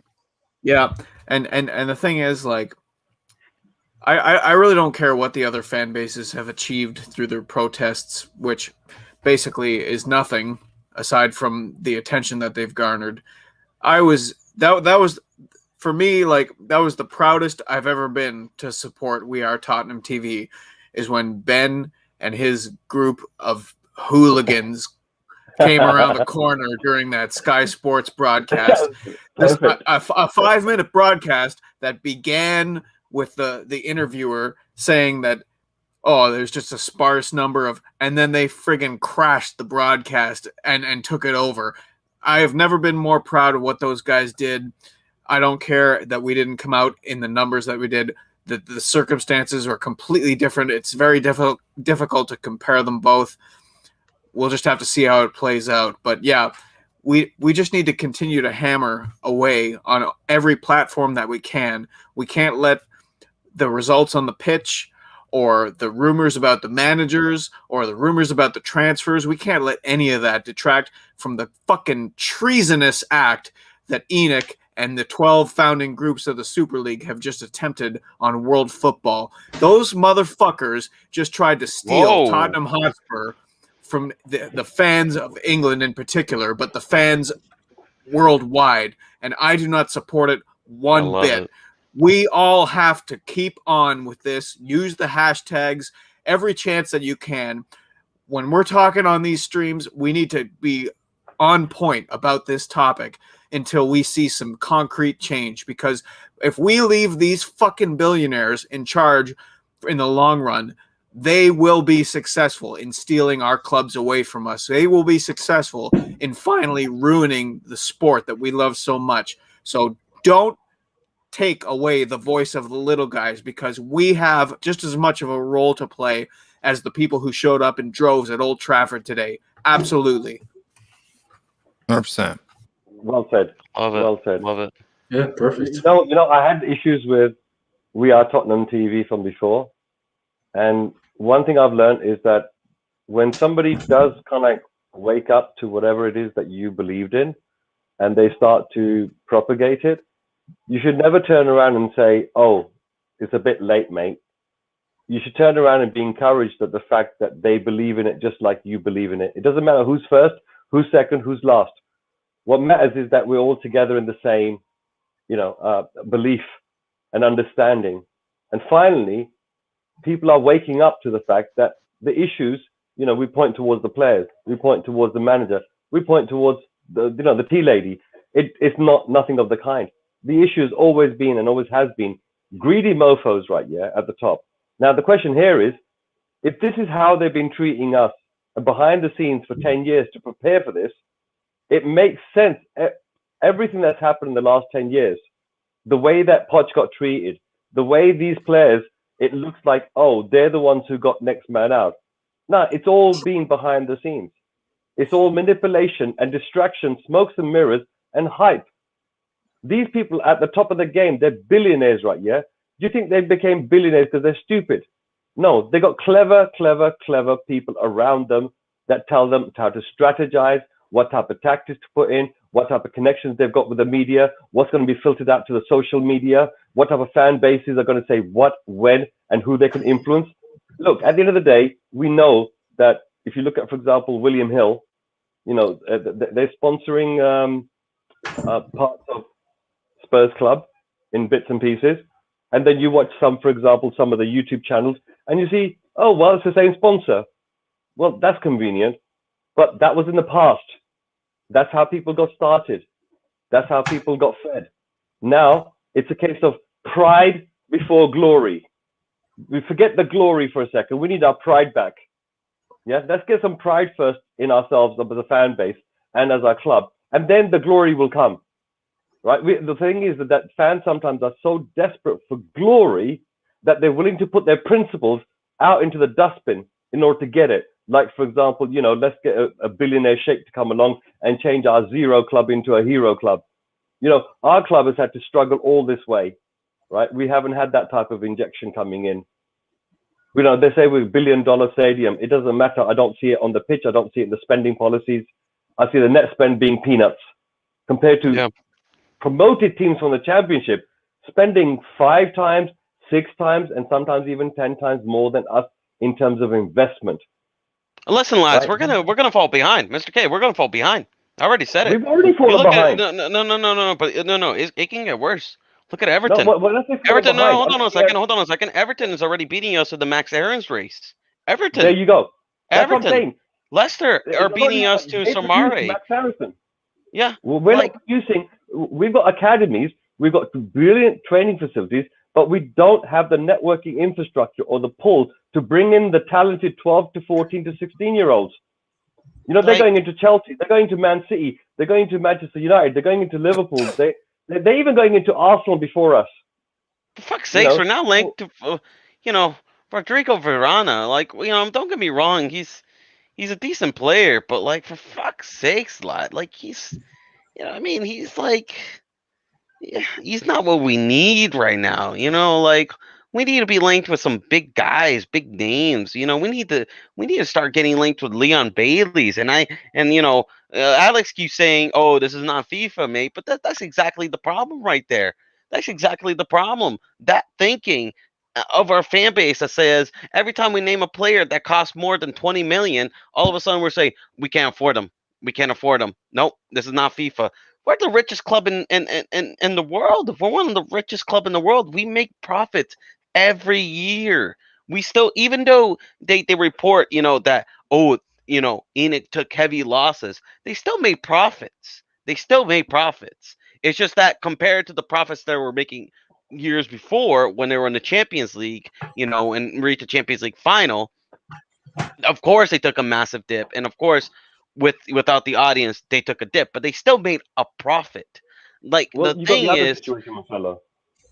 what's up? Like Victoria Beckham, right? Yeah. I'll give you the other example. Is that companies, right? Yeah. They sometimes, they're not doing too well with certain types of finances, or they are. But when an adversity comes along, right? Victoria Beckham turned around, and she's in America. Her business line is in America, but she took money from Britain, from the COVID relief fund. So these rich people are extremely greedy. Extremely greedy. And they want to be even more greedier, and they use adversity as a cover to say, oh, we can't do this and we can't do that. But then behind the scenes, they're putting money in their pocket. Mr. K, Daniel Levy gave himself a raise during the pandemic. That just tells you what type of human being he is. Give himself a raise. He gave himself a raise and the staff members. That's a joke. Okay. This guy, no, like honestly, if we have to, as a fan base, like, look, listen, I'm done with it. If I'm in England right now, I'll be one of the first people leading that protest. You betcha. If I was in England, I would have gone out for that protest. I honestly would have taken time from my job for that. But honestly, it's getting to a point where if these guys won't listen, we're gonna have to show them. We're gonna have to show them that they have to listen to us. Honestly, like the whole Man United thing, I applaud them. Yeah. Break into the stadium. That's their stadium. That's the fans. That's not Woodward Stadiums. That's been their stadium for years and decades. That's been their club for years and decades before those fucking owners. And they showed them that that's their fucking stadium. If we have to do the same thing, if we have to show the same type of retaliation, that's the fucking thing we need to show. Because I'm telling you, like, they won't listen to these protests. They won't listen to these, these calm little voices. I'm telling you, man, like that shit that happened in the stadium, I applaud the Man United fans. They did the right thing, bro. Because you know what? Sometimes it's got to get dirty. Sometimes, sometimes you got to get, break a little bit of the law. Will knows better, than anybody here from the American protests. Sometimes you got to get dirty. Let's get Abdullah in here. I want to hear what he has to say about all. Before we do that, let me just read this concept. Yeah. Basically, she's saying, she's bigging up in the protesters, and they had a lot of, I guess you could say, courage, or they got out there, and if everybody gets together and does, and protests and does that kind of thing, you'll get what you want. So, yeah. I don't think we can encourage a message of breaking laws. The chemist is right in the comments where they say they disagree with breaking laws. Listen, man, I'm not saying anybody to do it, but I'm just saying, like, I think sometimes if you don't listen to people and you ignore them and you ignore their passionate feelings towards something, it's gonna boil up, and sometimes maybe that's what you got to do to get people to listen to you. No, yeah, but in the war of protester versus billionaire, you cannot put yourself in a position where the billionaires can weaponize the protest against you. Yeah. And that's the problem with what went on at Old Trafford today. Well, that's the problem that will happen with BLM this summer, right? Once it started going violent, once it started being fires, once people started getting shot, that's when support went. But you can't be, right? But you can't be surprised when it does happen, because it's like, these guys are like, they've been trying to say these things and the owners won't listen. Like it's getting to a point where, something's got to be done. Marcelo, the way these lot at the top work, right? Yeah, because I worked the year before, like in top corporate level in terms of financial markets and so forth. And the culture which I saw there was this, that it's us versus them, and them being the ones at the top. What they do is this: you could work 99 years for a company and do everything by the book and be outstanding, but you make the tiniest mistake, these guys will get a magnifying glass on that mistake, and they will absolutely rip you apart and take away your pension and throw you to the gutter and call the police. But when they do something, do you know what the statement? This is the statement which I heard directly from their mouth, and they said to me, "This is what they said to me: next man did some amazingly bad shit, right? And the way they covered him was they said yesterday's news becomes tomorrow's fish and chip paper. It's one rule for them and one rule for us. So the thing that they did with the ESL is that type of thing. They got with their pants down hard. They thought they could do what they like, right? And if you look at the message that the Tottenham Hotspur fan trust put out, it was the most damning statement. It's still on One Football, I believe. It was the most damning statement I have ever heard, where a football trust says there is not, at the invitation of Tottenham Hotspur Football Club, they invited them to speak and have dialogue, and the fan trust turned around and said, F off, there's no point talking to you. They declined speaking to them. They said, this is utter jokes. You guys are a joke. It's not worth talking to you at all. Right? And they laid out their reasons why, and black and white, they absolutely damned Hotspur. So this is the issue that we have when it comes to the actions that we take or the actions that we tell other people to take. One thing we can do is talk about it. The second thing we can do is continue to talk about it. The third thing we can do is go on other channels and talk about it. And this is what we've got to do. We've got to get a groundswell of support. Now, up at 180 million fans around the world, how many are actually making the noise about this, the groundswell? There's not enough. It's just a blip in the ocean. But having said that, in YouTube, when we're about 70% saturated on agreement. Now, we need to engage with the other Spurs groups that exist. We need to invite them into our panels. People like, for example, Alex, who may have a different point of view to us, right? We need to respectfully listen, because the type of nonsense that comes out of some people needs to be broadcast to the listeners, and let them decide that this sounds like crap. You don't need to stop them from saying it. You need to encourage them. We're not trying to quiet anybody, Mr. K. What I'm just saying is, these billionaires, I think they shouldn't be too surprised when fans retaliate. And I think personally, what the Man United fans did was honestly, I felt like it was like I saw it coming. I felt like I saw it coming miles away, and honestly, I didn't think it was compared that bad compared to what they tried to do. I don't know. I mean, I guess technically they broke in, but I'm pretty sure one of the stewards let them in. I'm fairly nothing was broken to get in, if you know what I mean. Like, someone actually opened the door. Yeah. It was but the thing is, it was a big statement for them, because it showed them that it is their club, their stadium. It's not.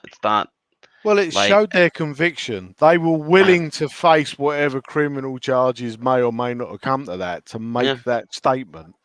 Yeah.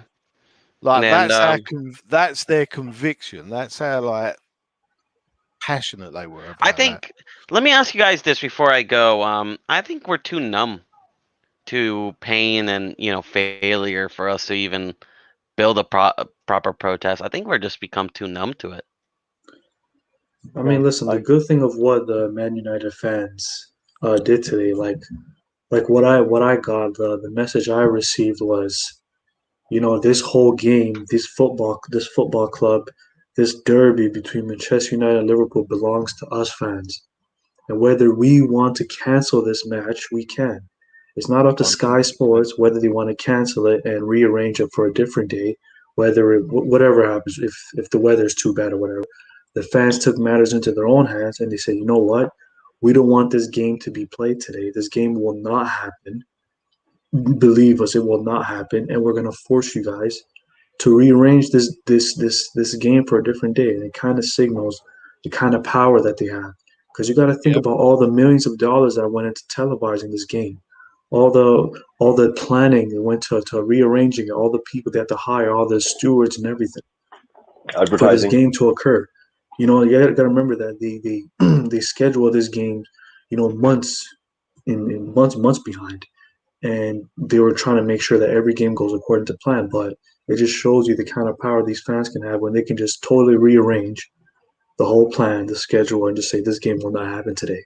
It doesn't matter the amount of money or effort went into this game. So It's a huge step, not only for just the Man United fans against the Glazers or whatever, but just in fans in general. That this is what can happen if fans was to, I guess, unite and cause enough stir in the pot. And like you said before about how the steward was the one that kind of let him in because there wasn't any property damages, and I guess the steward would have no choice but to let a bunch of protesters into the stadium because, like us Canadians and Americans especially, people, whether it's a Black Lives Matter protesters, they're not afraid to cause damages if they want their voices to be heard. So Yeah. so just to echo your sentiments. All right, I gotta go, lads. Gotta go to sleep. Have a good Thanks one. for coming on, my friend. I appreciate it. I'm telling you, bro. Do you want me to hit it? I'm telling you, bro. You gotta do it. I'm telling you, bro. I'm telling you, bro. I'm way too tired. And it's there. Come on. I want one. I'm telling you, bro. Hey! All right, see you later, fellas. All right, dude. Good night. Oh my days! But listen, the game was good today. No, you did enjoy the game, didn't you, everyone? Yeah, parts. It was I good enjoyed the after we second got half. that after we broke that lock, after we got that first goal, and then That's a really again, bad team. it though. is Sheffield United. The first 5-10 minutes though, I was thought were great. great. Yeah. We were saucing out there, but That's a really bad team. That's a real bad Sheffield team. is we trash. played. Like we're Yeah, that was they're garbage. It is, but they Jeez. don't lose by that amount often. Yeah. Yeah, And but beat us they twice last also year. they were also missing quite a few key players. Oh, They had a lot of 100%. injuries. Look, you Key can only players play that what's even when those key players are present, they are a bad team. But today was that was the worst Sheffield United game that I've seen this year. They lost a lot of games early on and lost them by small margins and lost them at times looking like they should have won them. Today was nothing close to that. That was awful from them. They completely allowed us to just walk all over them. It's very hard for me to take very much from that kind How did they keep Kane quiet then? I don't think they did. I just don't think Kane was at the races. Kane woke up this morning and he put on Musa Sissoko's boots. That's what happened. Kane had his chances. He just didn't take them.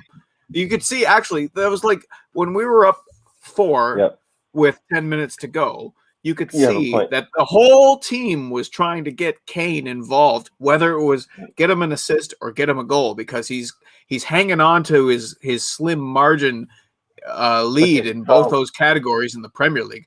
You could see like Reguilon wasn't gutted at the end of the game that he kicked the ball wide on his own behalf. He was thinking, man, I just messed up an assist for Harry Kane. That's exactly what was happening. No, but you have a point, because there was early on, right? Yeah, I saw this beautiful look, Dele Alli, right? Yeah, the reason why I say it's class is because he did this absolutely beautiful cross from the left wing, and it went in that magic spot, which is past the goalkeeper in the corner, and all it required was someone to be just put their foot in there. What Kane did was Kane hesitated to do a forward run into that corner. And if he'd done that, his foot would have hit the ball. It would have gone in the back of the net easily. Now, I thought to myself at the time that there is a connection loss, you know, that instinctive connection that players have when they're passing the ball and assisting each other. But that's where you would go as a striker. That's the point. If the ball goes up in the air, you would go into that corner. And he missed it. He missed going there. And I thought it was just a instinctive sort of like connection that was missing. But Dele's definitely got class. Kane, well, you know, he's played a lot of games this season though. He hasn't, like, normally in a season he gets like injured for like 1 month, 2 months, something like that. This season, I don't think he's really been injured for that long. You know, apart from one he's little only ankle. missed like 3 Premier League games this year. That's it. That's a lot of games for a striker. And on top of that, he's got a lot of stress on his head. He's thinking, oh, where do I go next? What do I do next? You know, what's happening with the club? I mean, he must be listening to if he's a fan of the club, then he must be hearing all the rhetoric that the fans are saying. And he is, without doubt, the player that's the closest to Levy in terms of having influence over him. You know, he can go up to Levy and pretty much, you know, bang it on the table and say, I want this or I want that. And there's not much Levy can do. You know, if Kane goes wild, then Levy's in a lot of trouble. And the only thing holding everything together right now is the fact that Kane is loyal to the club, but he looks like a figure that is frustrated. He looks frustrated. He doesn't look free enough. I think that final broke him. I think that final that we had broke him, the fact that Jose wasn't there. 6 days. I mean, that must be the most humiliating thing you can do to a manager. Get rid of them 6 days before a final. And Kane was personally invested in Jose. I feel like he's there you go. He's frustrated. I don't know what's going to happen in the next few games, whether or not. And then he brings out videos talking about he wants to be part of a team that wins cups and trophies and so forth. But we are a million miles away from having such a team. Devi would have to like sell the stadium and his grandmother in order to afford a whole outfit change. And then he has to find clubs that are willing to take the players that we've got. Levy's principles will not allow him to do such thing. Kane knows that. Come on, Kane's not stupid. He's loyal, but he ain't stupid. In order for him to play the way that he does on the pitch, shows a level of football intelligence that a lot of players don't have. That's why he's assist king right now. You know, that's why he's able to pop up in the last minute on the goal line to header the ball out. He's done that time and time again for us. So I fear. And then, like, I think Kokomanim, she agrees with you. She says today, Kareem she thought he did really well. He felt like the back foot, even though he wasn't in charge. And then she says that he's always doing well, right? Like, you know, even if he's not scoring, you know, his link up play and doing whatever is always doing well. That's what she says. I think there are times we get done better. I thought in the final he was pretty absent, even for the whole deal. Kane found himself in positions to have joy today, and he had a particularly off day in terms of his finishing. You know, like for him to be even on his left foot, we've seen what Kane can do with his left foot, but there was a moment today where he looked like Musa Sissoko. When he skied it, right? When the ball rolled when he I don't know if I'd go that far. That's pretty Is there a possibility that basically that injury in his ankle was a little bit more severe and they might have taken injections and stuff to get him into the final and he hasn't fully recovered from that yet? Why play him today? I mean, Sheffield United. If that's not the case, then it has to be frustration inside him. Because let's face it, the two players that bigged up Jose the most were the two players that were missing in the final. Right? The player that Jose is you know, it's been like on the TV that he found a way to work around was Dombele. He was missing completely from the team on the final. So there was definitely like the players that didn't play for Jose got to play, and the players that were too good to leave out but were for Jose, they didn't perform. And any player that was good, that they could get away with not putting them on the team, was ostracized. I mean, there's no other reason to explain why Winks was on that pitch. You know, you have to kind of like be utterly blind to say that Winks got on there through merit, right? This whole ESL thing was what? You know, that we can have a club, or we can have a club inside a league where there is no merit, right? So this theme, this way of thinking, this privilege that rich people think, and therefore the rich clubs think, is that we're entitled to act this way and behave this way. So that got reflected in the final. The players that got onto the pitch were the ones that, you know, they weren't 100% playing for the manager. We all said this, that the players are not playing for the manager. We make excuses as to why Jose may not have been able to get this or that out of them. Fair enough. But at the end of the day, Jose's rubbing his hands and thinking, well, I don't care. You know, if I've had a bad stain on my career, on my CV, it's okay because it's Tottenham written there. If it'd been any other club, it would be really bad for him. But because it's Tottenham, everyone can sympathise and put a hand on his shoulder and say, dude, you know what? It was Tottenham. Yeah, I'm not surprised, bruv. Like, even you can't do them. You know, they're internally cursed or something. So the way I see it, there are shenanigans upon shenanigans going on, and people like Kane, who are the most sensitive person when it comes to the club itself, it's reflected in him, in his performances. When someone's on top of the world, they're trying everything to do absolutely everything. Be in the midfield, be in defense, be inside the goal, be at the front. He wasn't like that today. He was like running, but being a yard behind. He was touching the ball, but it wasn't caressing the ball. There was something definitely odd with Kane, and it has been since the final. Since the time that Jose is gone, both Sonny and Kane. I mean, Kane, you know, Sonny, right? Yeah, you know, he's got to play for a bit more than just the club. He has also got expectations of what's outside the club that's looking at him. He has to perform that way too. And I think today, him scoring that goal, you know, he deserved to get it.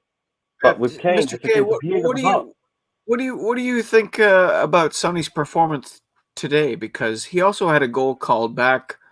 I thought Sonny was looking more like the Sonny that we want to see.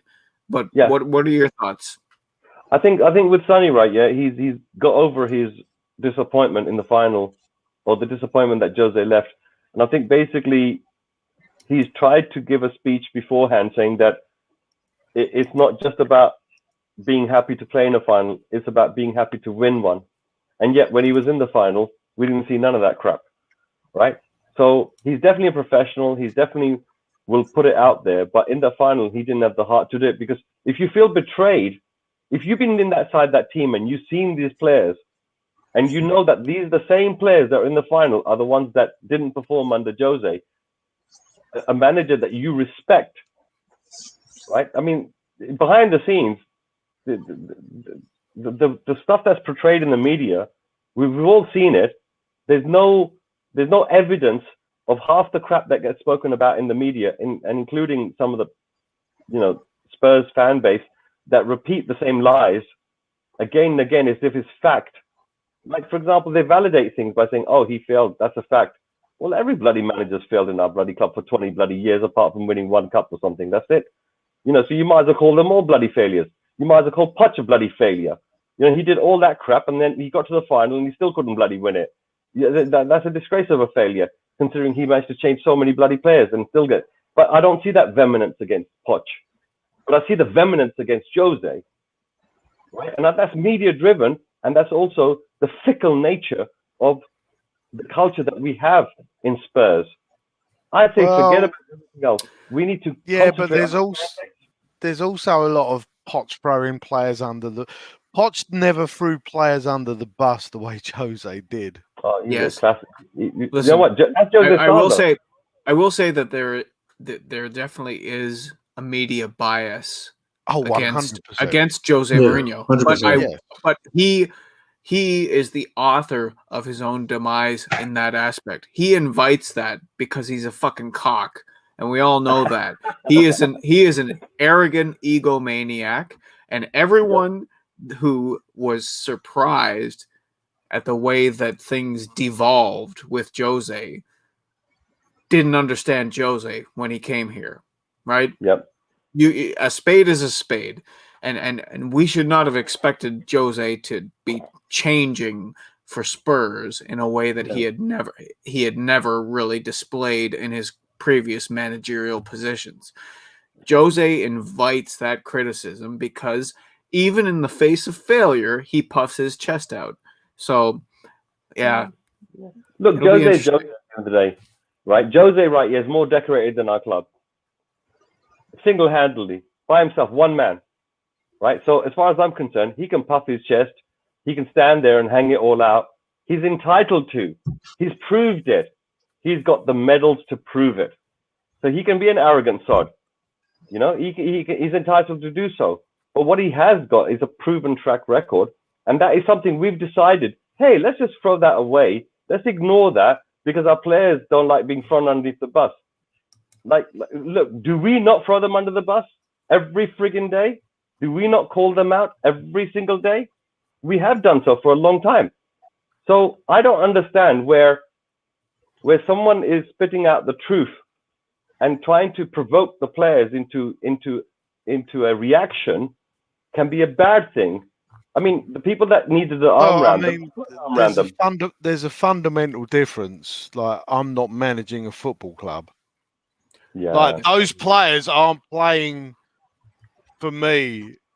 Like, I'm a fan, and I'm just getting it off my chest. As a manager of a football club, yeah, feel free to get that off your chest in the clubhouse, in training, whenever you want. But when you're facing the media, if you want to get a group of people on your side, throwing them under the bus, isn't the way to do it nowadays. It used to be, but it's not anymore. But now, Mr. K, I have a question. I have a question for Mr. K.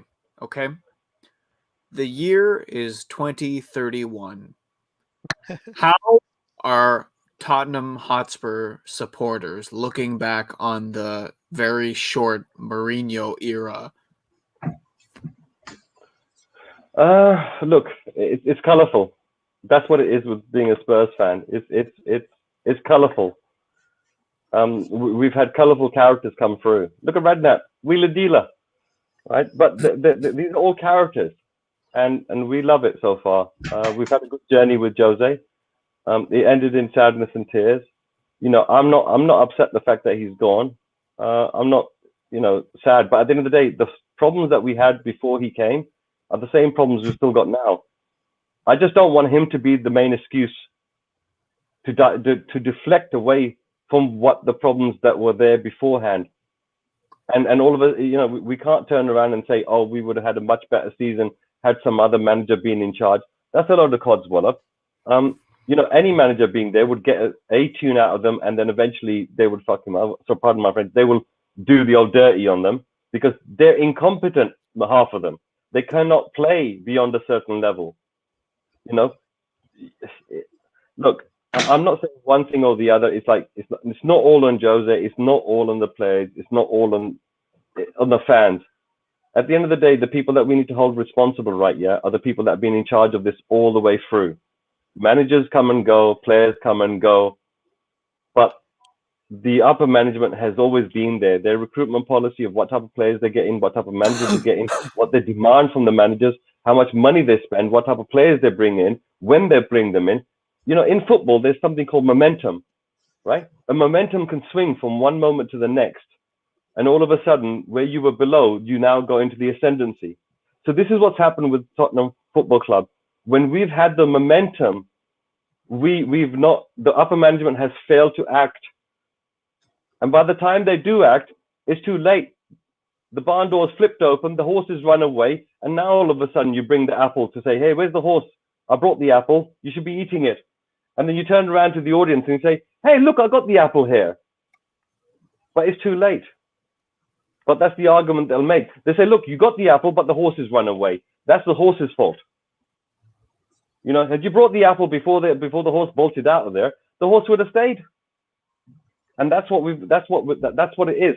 Now, the way I look at it in terms of the media and the way the fans have been reacting to certain things, it's not their fault if you get swayed by the media into thinking a certain type of narrative, right? Like I said at the very beginning, at the beginning, I used to look at Tottenham, We Are Tottenham TV, and I used to say, why are you guys not spitting out the blatant truth that I can see? Why are you allowing people to write comments which are dumping all the problems on something else other than the board?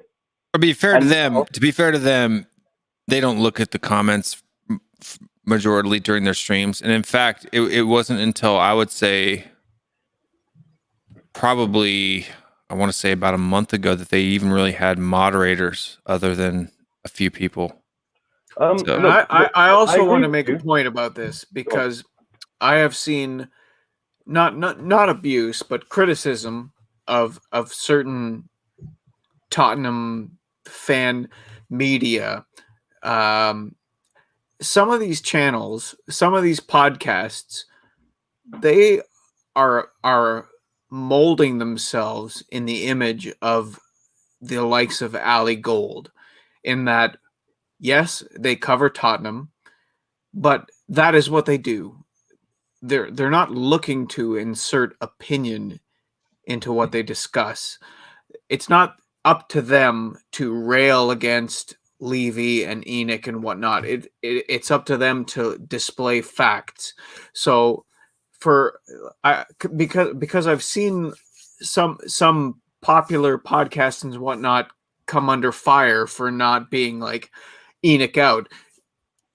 Ali Gold would never go out on a limb and say, I want Enoch out, because he would be biting the hand that feeds him. And it would also be impartial journalism. So there's a spectrum.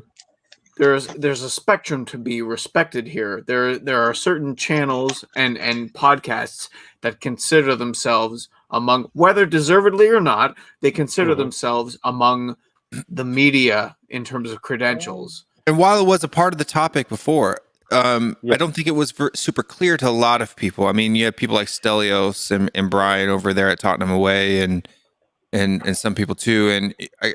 But even for myself, I don't think that I really even thought or looked at the fact of Enoch being a major problem. But right now, as far as I know, the boys over there at We Are Tottenham TV are the only ones that are like organizing protests and doing whatever and whatnot as far as the big channels are concerned that I've seen. Oh no, I said that before. I said, listen, it doesn't matter when somebody comes around to understanding something. Once they understand it, they act upon it. I don't care who comes first or second or last. They're part of the overall understanding. So I'm happy with that. You know, that's what I'm saying, is that previously, in order for you to make these type of comments, in order for you to make these type of truths, you would get drowned out. So now we are on a stage where people are able to openly discuss this without getting drowned out. And there are people that have got obligations contractually or maybe financially where they're not able to voice opinions, and that is 100% perfectly okay. You know, but and just to add this too, I just threw that in the chat too for people that don't know. Mr. K and myself, we set up a Discord server for the channel. So if you guys want to, as a community, get together and chat and talk, I've thrown that link into the chat. I'll also throw it into the description. But if you guys want to go over there and join, we've already had one person pop in, Marlos. Thank you for that.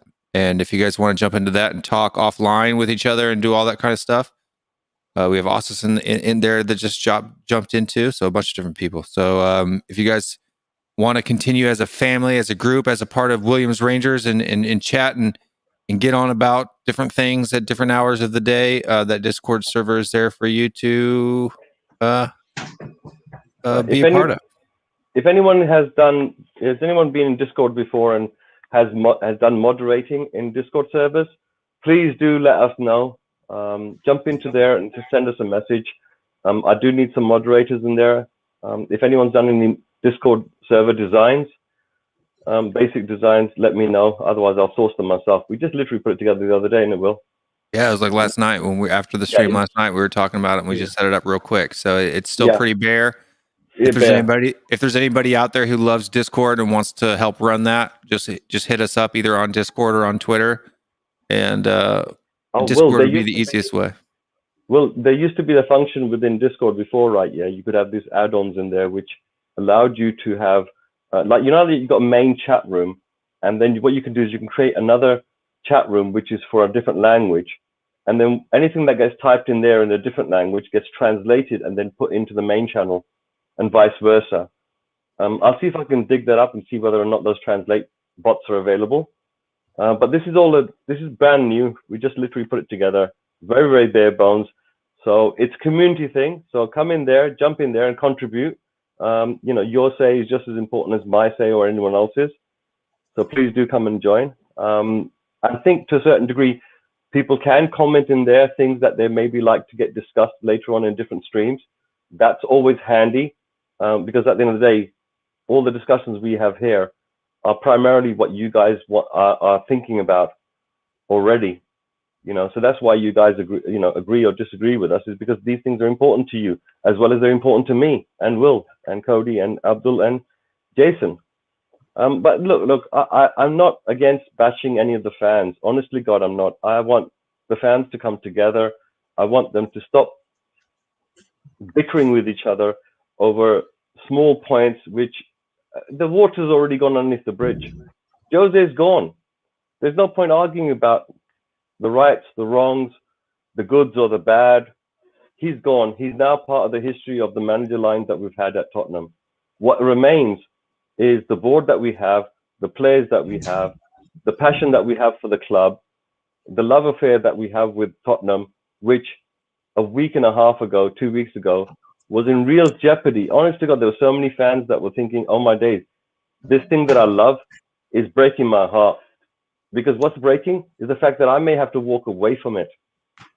The contemplation of doing that, and within 24 hours, 48 hours, we had a sigh of relief that this wasn't the case.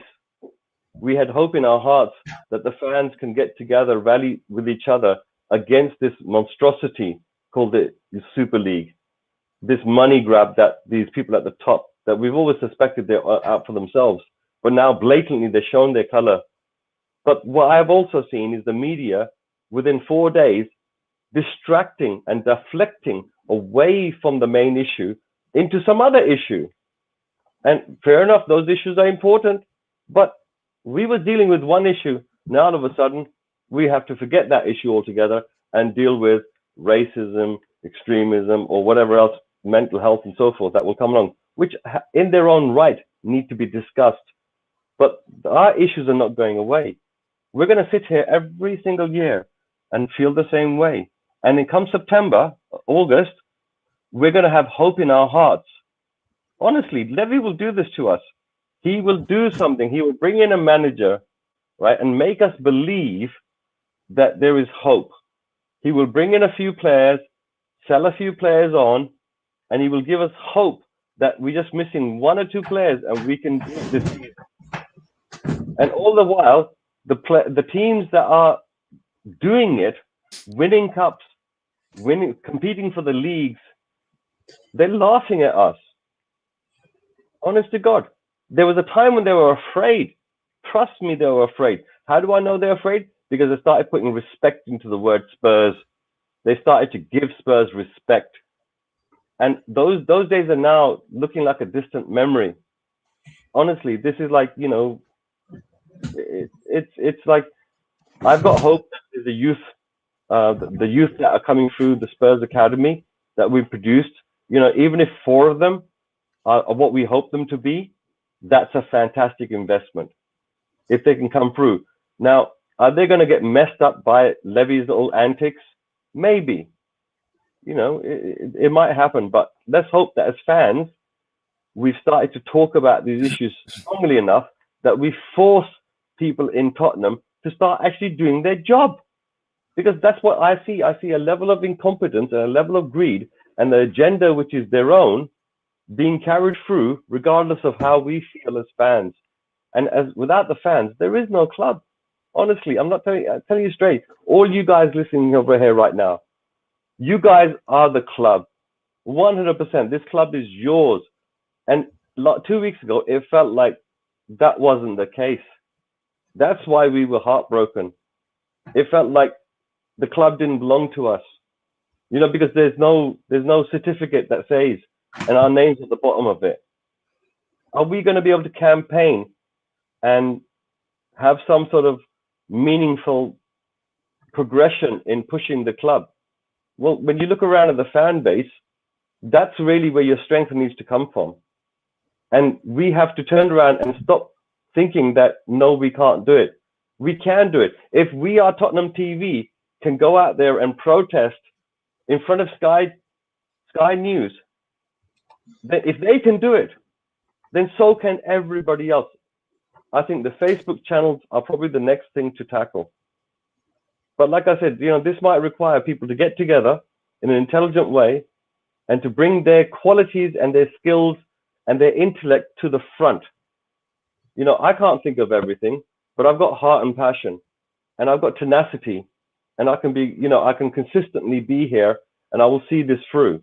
But it requires all of you guys that are listening, all of you guys in the panel, to help us together, because we all want one thing, and it's not just the glory. We need pride back in our club.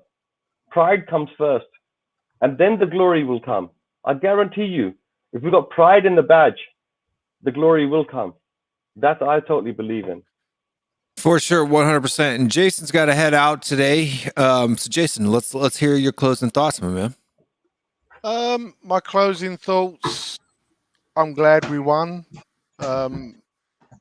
It was good to see a smile on the players' faces. It was good to see a bit more. It was nice to see them press. Do you know what I mean? It was just nice to see. Admittedly, it wasn't against the greatest team in the world, but it was just nice to see a press, some energy in the team. Yeah, I don't know, man. Like, welcome to being a football supporter, though. Like, there's highs, there's lows, there's ups, there's downs. There's always something to talk about. That's for damn sure.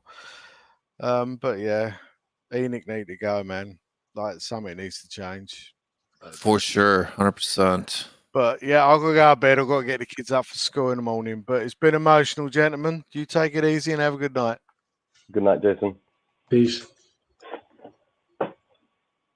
And then too, as just for guys to know, the link is at the top of the chat. It's pinned to the top. If you want to come on the show and have your say and talk to us. We're not, some super elite smart folk. If you think if you know better than us, jump on here and let us know. Let us know what you think. You can also let us know what you think in the chat. And also, too, for people to know, I have just made Kogomanim and The Chemist moderators for the Korean side of the channel. As we grow, we hope to have a lot more Korean folk in the chat. So you guys are now moderators. Congratulations for that. Yeah, man. Like about the game today, it was a great game. Serge Aurier is really showing, what he can offer. Again, Serge Aurier will give you these kind of games every once in a while. He'll show you, the brilliant side of his game, but especially whenever there's games in which you're asking him to sort of defend and be on the back mark and just kind of sit back is when the ugly side of his game will rear his head. But Sheffield United are a pretty poor side. Like the first goal they conceded, like I don't know how none of them spotted Gareth Bale. Serge Aurier just having just a little dink over the top, and there is a lack of creativity from this side. Again, you need creative force in the midfield. Lo Celso obviously he has a potential to do that, but he hasn't really shown us that he can be that creative force. Obviously, there's Højbjerg, that's not his game, and then there's who was the third person in the midfield? Dele Alli. Yeah, Dele Alli. He's not a creator at all. He's just a player that can finish a chance. That was Eriksen's job, to support him and Harry Kane. And again, like if you are gonna play this kind of style where you're gonna have just like three midfielders that are kind of giving you that engine, and none of them are really gonna offer you that creative support, you're gonna need to use a lot from the fullbacks. And it's nice to see Serge Aurier and Sergio Reguilon providing that creative force, because you're obviously not going to get that from the midfield. And it's a great game. They were pressing well. Harry Kane is unlucky not to get on the score sheet, but whatever. We got the win. Gareth Are you Bale leaving, Cody? No, I'm saying hi to Rico. Oh, okay. Yeah, Rico. Yeah. I was just making sure. I didn't see a comment in the private chat, but I was just checking. But yeah, Rico, thanks for joining us from Shanghai. Appreciate the love and support from China. Spread the news about this channel over there, because we stream at a time that's it's not 12 a.m. in Shanghai. It's 12 p.m. in Shanghai. So it's a good time. Just feel free. Yeah, afternoon, Monday afternoon for the folks over there in Asia. The StreamYard link is at the top of the comment section, Rico. Feel free to jump in anytime you want. There's really nothing to it. Just come in and have a chat. Like what I was saying. It's great. The great performance. After we got that first goal, it was pretty much game, set, and match from there. Eric Dyer, Toby Alderweireld doing their job. Sergio Reguilon is kind of reverting back to his beginning of the season form when he bursted onto the scene, doing his great job. And about Gareth Bale, I know because of that hat trick, that kind of stemmed a lot of conversation between whether you would want to extend his contract or cut him off. Personally, I probably wouldn't extend his contract, to be honest. If we're going to be paying him like 15 mil a year, whatever, in the loan fees, I don't think it's necessarily worth it until he shows me that he can do it in the big game. And unfortunately, he's played in against the big teams, especially the Arsenal game, and he hasn't really showed that, he can perform in those games. Maybe he would perform if our whole team would be a lot more progressive, if our whole team would press, if our whole team would have majority of the ball, then he can really shine through there. But again, the way we play, we need our fullbacks to help out on our defenders. And then once we get the ball back, we need our wingers to push up the pitch. So we need a lot of legs for our wingers. And I don't think he really fits into our play style of where we are right now. Maybe like 5 years ago, Pochettino style, where we had Christian Eriksen and Moussa Dembele, he'll fit in perfectly in that play style, in that team. But today, where we are, I think we need somebody a little bit more younger. Or what Tottenham can do is, listen, if they get Gareth Bale and then they kind of sell on, Eric Lamela, Lucas Moura, Steven Bergwijn even, and then they bring in another winger, a young winger who can play against, who has a lot of legs, who can, help out Ori in defense and sprint forward for attacks, sort of like a Heung-min Son. Like maybe somebody like a Leon Bailey, right? Or like Alan St. Maximin or Rafinha, whatever, just a younger player. And then you play like Gareth Bale against these kind of weaker teams in which it doesn't require him to do as much running. Then, yeah, that's a pretty good, like a 1-2 punch to have. But again, that's only, so I'll only keep Gareth Bale if we was to get another young winger in our team and just have those two. Because right now we have like 4 right wingers. I mean, if you got 4 right wingers, that's basically telling me you don't have one. But 4 right wingers that I think aren't necessarily the, none of them are the option. Up to the level. Yeah, that's what I'm saying. So I think we should be hitting Leeds hard this season, to be honest with you. I think there's a few players there. Phillips would be one that I would be going after. I mean, could you think of a better Winks replacement than Phillips? I feel like he may cost too much money. Just that English premium you'll have to pay for him. I don't think he's overhyped, but I don't think he would cost more than like maybe 30 million, though. You think so? No, remember there was like Sander Berge. Wasn't Sander Berge like 25 million in his market value, right? So, I mean, Calvin. I can see what SofaScore has him. Calvin Phillips, he's really important to this Leeds team. Like I remember watching the Leeds game against Brighton, and it's like Leeds have lost like, I don't know what was the stat. They probably lost like 7 of the last 9 games that Calvin Phillips hasn't played for them. Like he's everything to their system. So I think Leeds will. I mean, Tottenham would be a perfect team. Tottenham just strikes me as a team that just has like the young English talents, and he'll fit in perfectly like a glove. But I mean, yeah, like if we get like a Rafinha and a Gareth Bale, 2 right wing option, that'll be perfect. But if you want to, SofaScore has Phillips priced at around 25 million euros right now. Oh, Calvin Phillips 25 million a year. That's the. Yeah. Okay, we'll see after his especially if he plays well in the Euros, that could definitely add. Oh, that'll definitely go up. That's why we need to do it quick. I think you need to do it before. Would you take the him Euros. Would you take him or Basuma?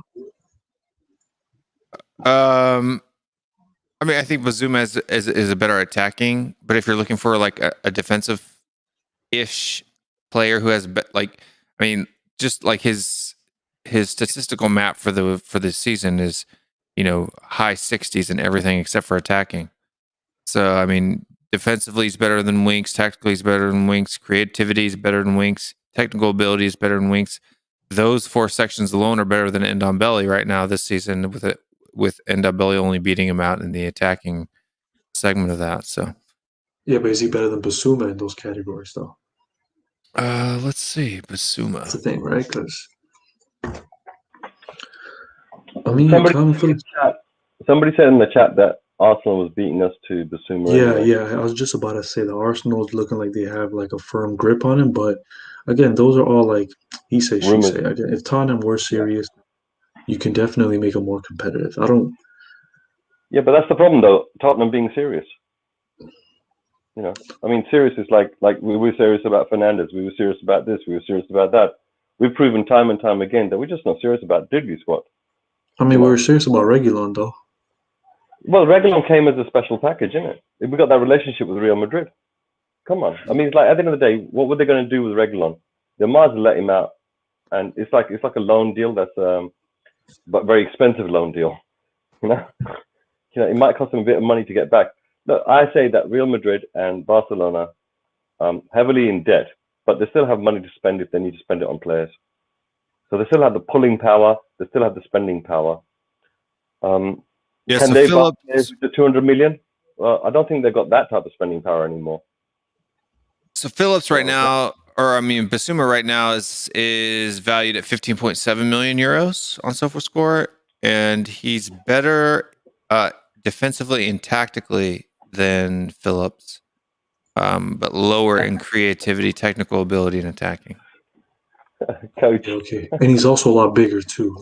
You can't really put. Yeah, 181 centimeters compared to 177. I mean, you're talking what, 4 centimeters? That's 2 inches. That's not a huge. Okay, he also seems a little bit more bulkier too. But like, again, like you just said, Basuma, his value on that website was like 15 million, but right now he's being listed like around the 30s. So, you know, and you said Calvin Phillips was 25 on that website. So what's his actual market value going to be in the summer? It could be 35, 40, you know? So it's like their overall rating. You have Phillips at a 7.24 and Basuma as a 7.06. So I mean, they're comparable. They're close. yeah, they're very I don't close. think that Basuma would be a far drop down. Yeah, from yeah, that. like getting either one of those two players, you're happy at the end of the day. So And Dietrich Kane here says that Samir from Lille is perfect. Trust me, the guy's going to be the next big thing.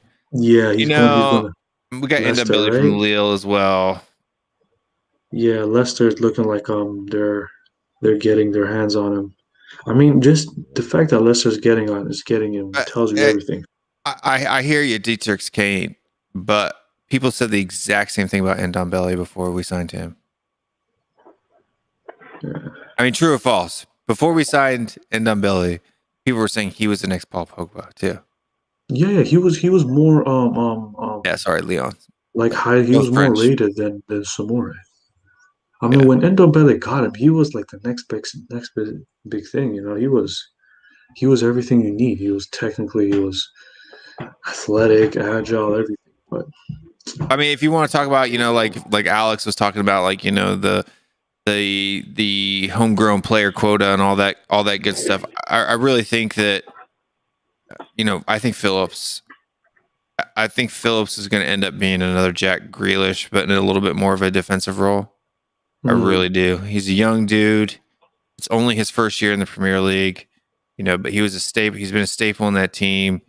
He's already taken Week's spot on the English squad. You know what I mean? And I can guarantee you, after the Euros, his value is probably going to triple, double or triple. Yeah. And you gotta pick him up. As soon as June 1st rolls around, I mean, he's got to be the first name on the sheet. To be honest with you. yeah, because he's not even being linked with any like. I mean, you're hearing links with like Declan Rice. I think his contract lasts for quite a while. Yeah. Yeah, he's a top player. I mean, his injury record's pretty good too. He's had a few small injuries, but nothing super long. Yeah. But I mean, his rating all year, all season has just been high. 7.4, 7.1, 7.3, 7.4, 7.2. Like they do a month by month kind of rating. I mean, he's just consistently, up there. Yeah, he's a top player, man. Like, I mean, there's so many positions this team needs to. When I say this team, I mean Tottenham needs to settle. Like Tottenham, they should have quickly snatched up, Eder Militao in January. I mean, there was links there, but it's like now look at that. You let him stay there for the remaining of the season, and you have Eder Militao putting in work for Real Madrid right now. He just scored a goal like last game, yesterday or today, whatever it was. And it's like this is what happens, man. Whenever you let a player just slip between your hands, So it's like, but And like in his last performance up against Manchester United, they had Phillips at an 8.1, rating, and Wan-Bissaka at a 7.9. We got Rio in the house, first time onto the stream. Hello guys. Can you hear me all right? Yeah, we can hear you. Yeah. Low. So Your volume's a bit low, mate. I can throw them up. Don't worry about it. I got your volume. Does anyone ever heard of some bloke called Marcus Edwards? who? Ex You said Marcus Edwards. I haven't heard of Marcus Edwards. Right. Oh, he's that's our one of our former players. Tottenham player. He plays in the That's right. He's a Tottenham player. Portuguese league. Old Spurs player. Oh, youth player? Yeah, he was one of our youth Hello? players. So he's homegrown. Perfect. He was one of our youth. He was one of our homegrown players. We sold him. I think it's to a German league he's gone into. No, What I I'll think do it's before the next either stream. Portuguese or it's either Portuguese league or it's the Super League, the Turkish league. I think it's Portuguese. Before we go No, on it's a too Dutch far league. into that stream, let's It's get a Dutch Rico league. in here to introduce himself and tell us what his thoughts were on the match, and then we'll get into Edwards. Yeah. What's up, Rico? I Oh, can't you're hear you muted. anymore now. Yeah, I could hear you before, but now I can't. Sort out your audio issues and then give us a thumbs up when you think you got it, and we'll continue on with your introduction. You good? Let's say hello. Can't hear you, my man. Yeah, you're right. It's Portuguese. Primera Liga. Yeah, Portuguese. I remember. Yeah. Apparently, we got bad. We can hear you now. Or is that you snapping? Yep. All right, we can hear you. Yeah. Perfect. So I must have like really close to the microphone and really close to the phone there, so you guys can hear me. Sure. Oh, he's gone. Damn. That's going to be a bit awkward because my camera is attached to my phone there. Yeah, no worries. Yeah. That's all right. You're good now. It's good enough. We can hear you. Yeah. Lost him, good. Okay, so No, he's back now. So just before I get into the point, the guy you said, the Marcus Edwards, is in the Portuguese league. Yeah. Good player. Good young prospect. The reason why I mention him is because he's a right winger. Yeah, He's we fast. hear you. Okay. No, never mind. Carry on. No. Listen. No. What do you think? We want to know about your insight of today's game against Sheffield. If you have anything to talk about, Rico.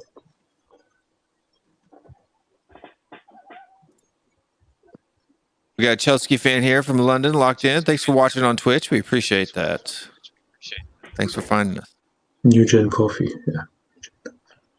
Yo, Rico, did you see the Sheffield game today?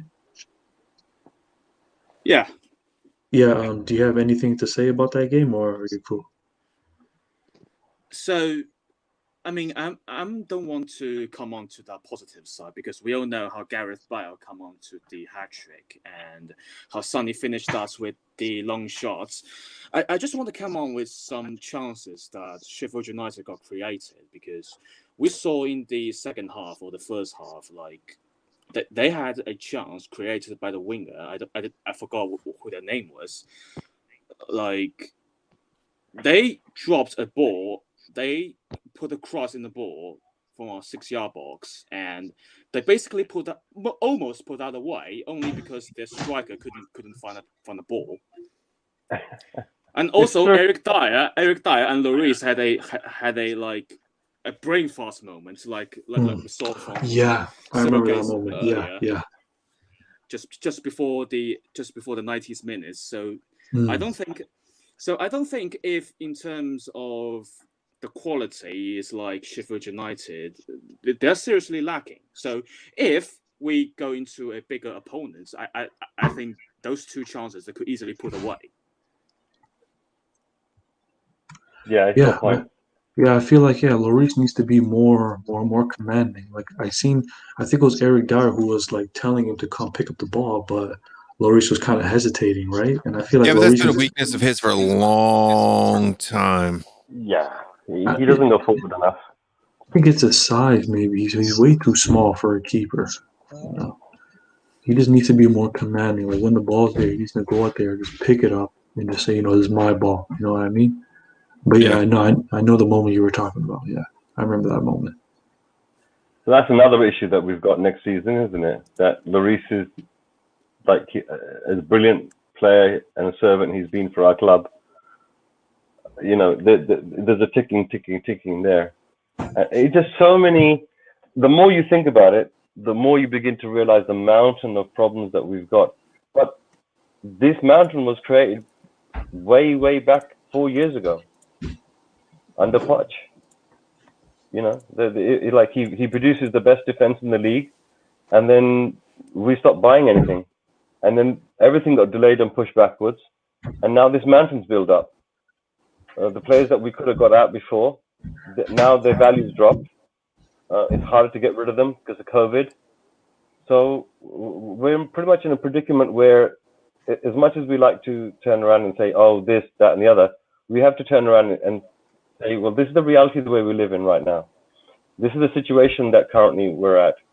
The board is going to constantly keep turning around. Sorry. Hello? All right. The board is going to turn around. The 200? Okay, I'll get it. You're not muted. Can I send it to your email transfer or something? No, you're not muted. I got him. Okay. So basically, look, as much as we like to throw stones against the management and so forth, all the crappy things they've done, this wasn't something that was just done recently. It's been a build-up for a long time. And a scapegoat aside, you know, Josie out, Josie in, players out. You know, it's none of these people's fault. They didn't choose to be there. We can turn around and say, oh, the board, this, board, that. Right now, let's look at it right now and say, where are we? You know, because if you look at Newcastle fans, you know, they've been banging on about their club for ages. We're in a situation where we need to start changing the expectations that we have of our club. And we need to start tempering that for what's happening next. Some of these players that are after trash in our club, you know, they've been trashed for a while, but I don't feel that they're so easy to go out the door. And maybe Levy might have a few, you know, tricks up his sleeve where he can just turn around when. All right, so maybe he's going to pull it out the bag. Maybe he's going to suddenly pull a manager out the bag that half the fan base can get behind. Then he might get rid of a whole bunch of players. You know, they all say bye. And then he brings in 3-4 players. They're all fresh faces. There's an enthusiasm again. So realistically, the type of position that our team is in is this season, forget about top 4. I don't care if it's mathematically possible. It's impossible with Chelsea, and Leicester would literally have to fall on their face in order for us to get past them. And I always suspected that it was going to be Leicester was the team that we would have to beat if we wanted to get into top 4. Everyone identified it a long time ago. But look what they've been able to do. They may lose a game, but then they win a game. You know? So they've always been able to keep ahead of us whenever we've had opportunities to catch them up. You know, when the other teams have done terribly around us, we've fallen on our faces trying to take advantage of that, even against opposition that we should slap on the Sunday easily. It hasn't happened. We might go on to win every single game for the rest of the season, including Leicester's. But I still don't believe that top 4 is possible. We're too many points behind it so late in the season, right? If you look at it, it's like saying cup finals. This is what Ryan was saying. We have X amount of cup finals. Is anything back? Yeah, there's like a pop smack background noise on somebody back there. But Cody's about to jump off. He has to go to bed. He has to get up for his kids in the morning. So he's going to come in and say his good nights to everybody on the channel. But before we do that, Cody, when's the next TBBTB show? BBTB. Tuesday again or what? Sure. All right. Tuesday, 1:30 p.m. You can find me and Cody together, bald and bearded, for the Bald and Bearded Tottenham Boys show. It's always a fun show. What are we going to talk about this week, Cody? We had a win, so it's not going to be a downer show. I don't know. We could probably make it a downer show if we wanted to. I think we should discuss Ryan Mason. I think Ryan Mason should be the topic for that show. I don't know. I think we might get more views if we talk about Harry Winks. Let's get Alex on. I think Alex might pop into your stream then. Yeah, we'll say, hey, Alex. Pop him in the middle and have him rub the heads. You know, we can get this thing like, where's that? I got to get this off here. Go on, Cody, all yours, mate. You've got that Levy graphic when he's laughing. You should get a picture of Alex with the big smile, and just be like, nah, I don't know if I don't. It's easy to troll like Levy or players or stuff like that because they're public figures. I don't know if I really want to go after Alex like that, but I like we can make him sit down here in between the heads and have his face just kind of pop up over the top of him. You know what I mean? So. Yeah, for sure. Eugene, rub the bald heads. Eugene, rub the bald heads. Eugene. Rub the bald. rubbing it. Hi guys. I'll let Cody have his say, then I'll have my say later. All right, sounds good. I will say, but before I go, anyone that's watching tonight, thank you so much for tuning in. If you haven't smashed the like button, make sure you do it. Comment, all those interactions, they mean so much to a channel like this one that is in its nascent stages. It really helps get us extra exposure and grow at an exponential level. I really, honestly, considering that, this channel's been up and running for a month, Will? 6 weeks. Yeah, so 6 weeks since I posted the first video.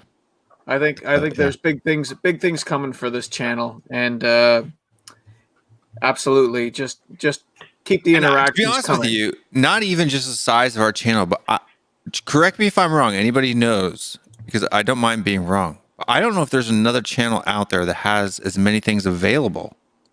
Right? We have Facebook, Twitch, YouTube, Discord now, website.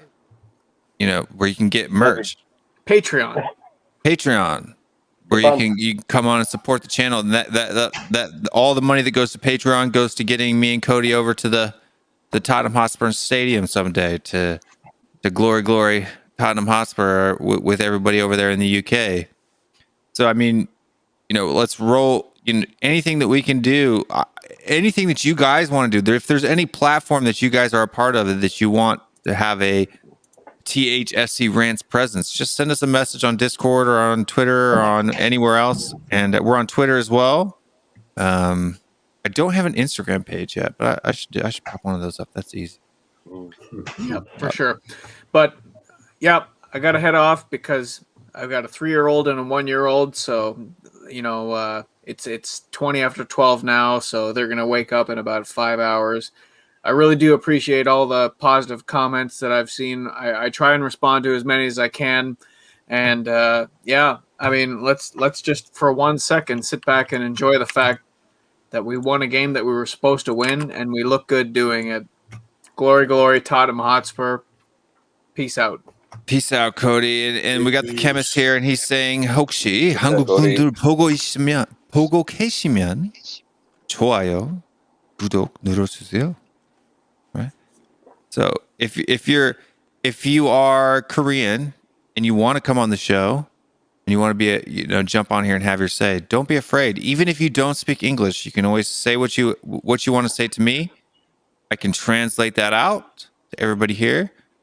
Even if my speaking is a little bit slow, my listening and my reading is spot on. So, yeah, jump in. And we've got David here. He's asking the question, who's your favorite K-League team? Brother, I lived about a 5-minute walk from Moonhak Gyeonggijang, so got to go with Incheon United. Nice. Look, man. But Eugene, jump off, man. You've been too quiet lately, so. Oh yeah. To tell the truth, I just woke up and I'm straight on your show. Because of my time difference in Malaysia here, by the time the show finished yesterday, I was like sleeping at 5 a.m. or something. Good to have a win, right? I hope it's not another distraction thing again from the overall, our main objective, right? Like Mr. K said, we can win all our matches and reach top 4, but if Levy is still there and they're still playing their magic tricks on us, like we've been tricked by them for 20 years, so I don't know. Are we still going to take more tricks from them? Okay. As for the transfer policies, all the names that you said out there, I think it's like a fantasy. Levy will just go in and get someone in the last minute for the cheap, and you'll get shit again. Eugene, I gotta stop you. Reload XXXXXXX. I appreciate it. But Korean is probably the worst or the most difficult language. I'm not sure about Chinese or Japanese, but it is almost impossible to use a Google Translate or something like that to translate from Korean into English. What you said makes a little bit of sense, but it's like gibberish for the most part. But thank you for the effort. I appreciate it. Korean and English don't mix well. The grammar pattern is completely opposite. It's object, subject, verb versus, how we speak in English. But I appreciate the effort. Thank you very much, Reload XXX. We love you. What did he say? He says he's like, I'm not a Korean, but anybody can translate things. And he's using the Google Translate. yeah. It's really hard for me to read, to be honest with you. So 나는 한국인 아니지만. That means even though I'm not a Korean, so see, like right here, it says 변혁은 누구나, where it should be in Korean, it would be like 누구나 변혁은, right? That's reversed. That should be switched. And then that kugos that's like a complete miss. So like if I were to attempt to switch this around, yeah, like Stephen Kong, so like it doesn't make sense in Korean. I know. I'm trying my best. Basically what he's saying is 나는 한국인 아니지만 누구나를 변혁하면서를 말할 수 있었습니다, or something like that. Yeah, it's Eugene's echo, but we'll fix it in a second. But that's what he's trying to say. But it was a good effort, Reload. I appreciate it.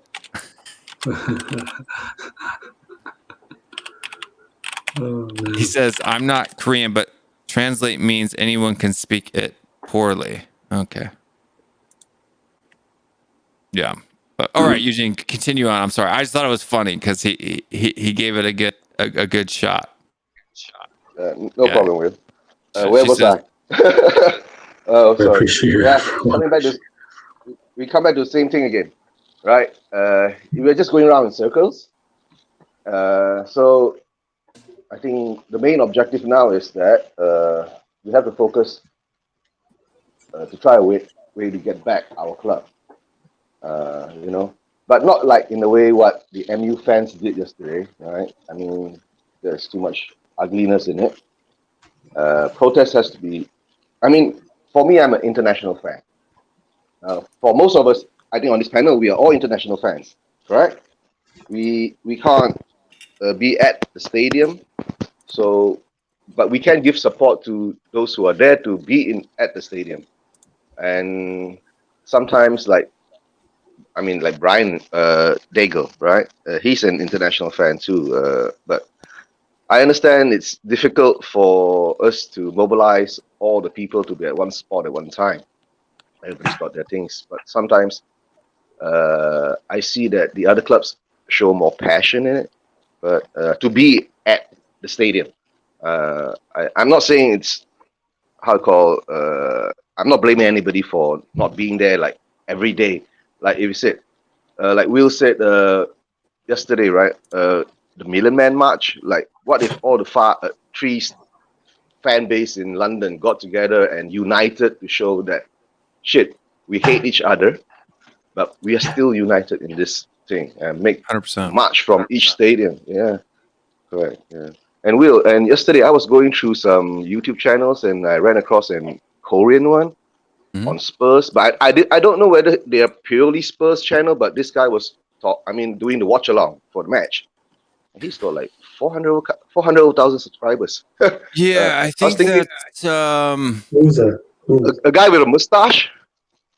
Is it True the Geordie? mustache one, I don't know. Not True Geordie. It's a Korean channel. I like to watch So Hyung Uk Ui Boli TV. He's got like let's see here, 123,000. So I'm not sure about the guy that has 400,000.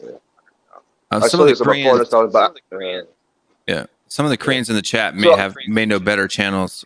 To be honest with you, I just type in keywords in Korean and then just watch hours on end of stuff. So yeah, so Steve Kong says here's the best channels. You got So Hyung Uk, Park Moon Song, and E-Star. So E-Star would be like it's E-Star. Okay, so what I see is that in Asia there is E-Star a TV big maybe fan base. Yeah, in Asia there's a big fan base, and if I was thinking of doing something in Asia for the Asian fan base, but there's always the language barrier because there's too many languages here. Dude, I'll tell you what. Do one in English, and we can partner up, dude. I want to do one in English because I'm in Malaysia. Predominantly of Malaysians understand English, but let's say, like yesterday, I was on that channel and I just put in a message and asking whether this was a Spurs fan base. But I understand Koreans. I mean, it's not to be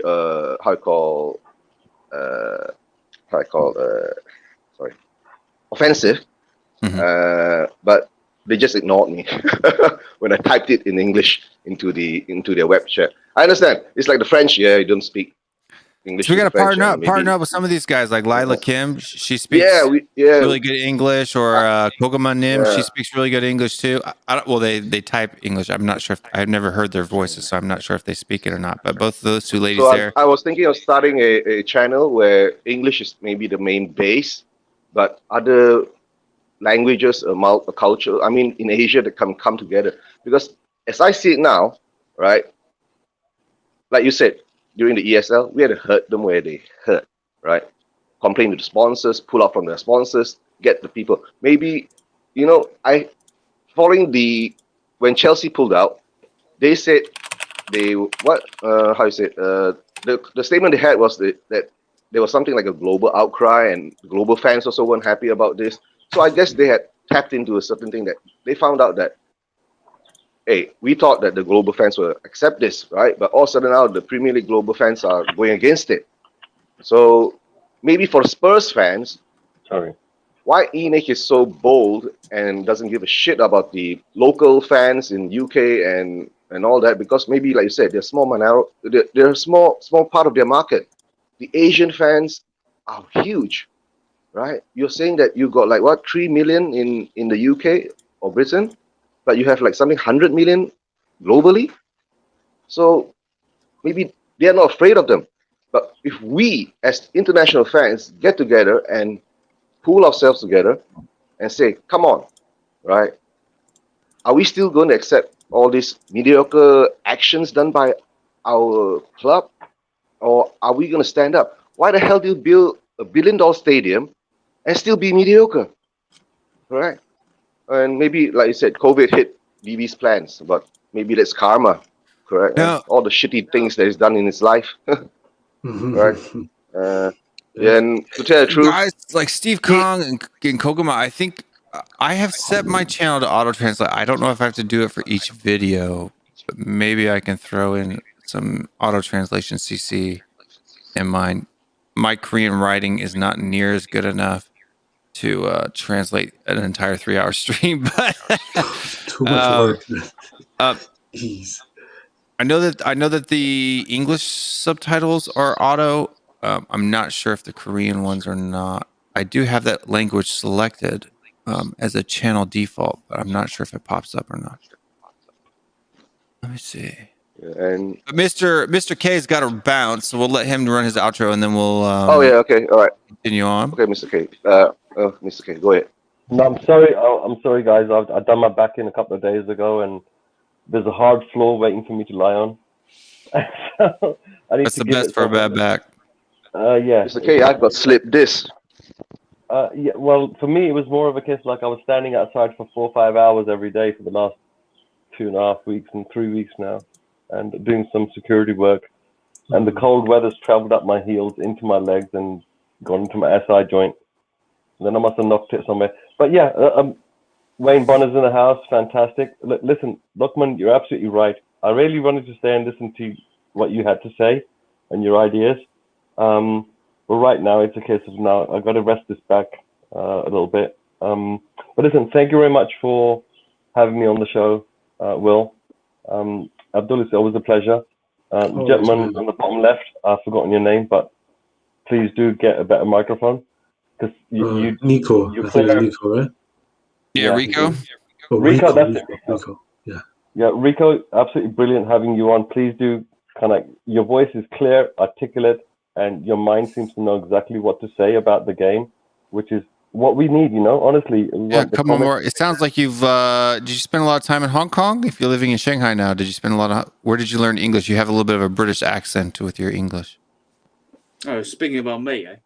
Yeah. Well, it's a bit weird because I didn't know where I catch this accent. Maybe just because I followed too much English YouTubers, or I have read too much English audios or any. So I just caught this accent. I didn't know where I caught this. Maybe in yeah. Because I've noticed a lot of Hong Kong English speakers in Hong Kong. They will have a bit of a British accent as well, because that was a British colony at one point in time, right? So. Yeah. He sounds like he's got a good, he's been to a very good school. But yeah, listen, everyone in the comments, thank you very much for all the comments you guys have been putting in there and staying up with this stream, which has been running for 2.5 hours. And guys, there's a lot of stuff we can repeat. But really, like Lukman was saying, there's an action that can be taken. Sometimes what happens is we get stuck as to what we do next because we're here in London or where you guys are. Sometimes we need people like Lukman or other people that are coming into the stream that can understand how we feel, and then maybe they can have ideas that they can bring forward. So really, thank you very much, guys. Come on, you Spurs. I gotta go. Take care, Mr. K. Take care, man. Thank you very much, Mr. K, for jumping on. Appreciate it. And then DM asks, do I have any Indian subscribers? Well, yeah, I've got a bunch. We've got the two Shashants. Shashant comes on here and jumps on every now and again when he can. He's from Nepal. Which is not, well, I mean, I don't know a lot about Indian, but we've also, we have a lot of people from Indian heritage on the show. And then Reload XXXXXXXX asks, what is the breakdown of the channel? Let's see here. We got. You probably have a lot of fans in North America, especially. Well, to be surprisingly enough, and then this is views. This isn't necessarily subscribers. but let's just say over the last 4 weeks, 42% of views have come from the UK, 21%, 25% from North America. And then we have the rest are Australia, Nepal, India, South Korea, Jamaica, and Norway are the biggest percentages. And then 25% other. Oh, okay. Yeah. So I I mean, must yeah, be UK in the will, other will section. always be dominant. Yeah. Sorry? Yeah, you're probably must be attached to the other included, section. Yeah. But yeah, so those are our So am biggest. I. Malaysia would probably be in the others as well. So that makes up the other 25%. But that's the other is that 25% of other is a big chunk. Right. Yeah, it's all over. Yeah. Yeah, from people all over the other of the world. So It could be from West Africa, East Africa, whatever, you know. yeah. So So I mean, but almost 50% from the UK, which is surprising. Well, I mean, not surprising because it's a Tottenham channel, but because I'm a North American channel, the fact that we have so much UK support is awesome. And the key That's the good work of the Harris Army. Yeah. For sure. Yeah, for sure. Harris Army, the Tottenham TV Army, definitely doing their The work. men to women stat is fairly low. 98.7% male, 1.3% female, and I'm betting that my female viewers are Koguma and Lila Kim. And if I'm missing someone else, make sure to let us know that you're here. No, Holly comes on sometimes from the UK. Okay. Well, Holly, yeah, she has her own YouTube channel, right? Or am I thinking about she's got about 1,000, like 1,200 subscribers or something like that. Yeah. Pretty big channel. Holly I can't pronounce her last name. Yeah, it's like Agbo, something like that. Aglabar or something like that. Yeah. Who's our next Spurs game? Who do we have next? Leeds, I do believe. Leeds. Yeah, Leeds away. Leeds away. That's gonna be Leeds away. We have to win that game because I'm pretty sure Chelsea has Man City next. So yeah, I do believe so. Yeah, so we have to win all our games. We got to win all our games, 100%. But Chelsea has a pretty tough schedule. I think Chelsea, they have Man City next, and then they have Leicester. They have Arsenal the game after Man City, and then they have Leicester, and then I think their last game is probably some easy game. But yeah, they have 3. Yeah, so 9-1. If it's a 9-1 ratio for male to women, that means that right now, there's at least 4 or 5 ladies watching. So ladies, thanks for watching. That's not as small of a ratio as I thought. Yeah, it's not bad. It should be more like 90-1, wouldn't it? If it was 98% to 1%, that's like 98-1. Yeah, 9-1 is like what? What is that, like 12% or something? My math is off.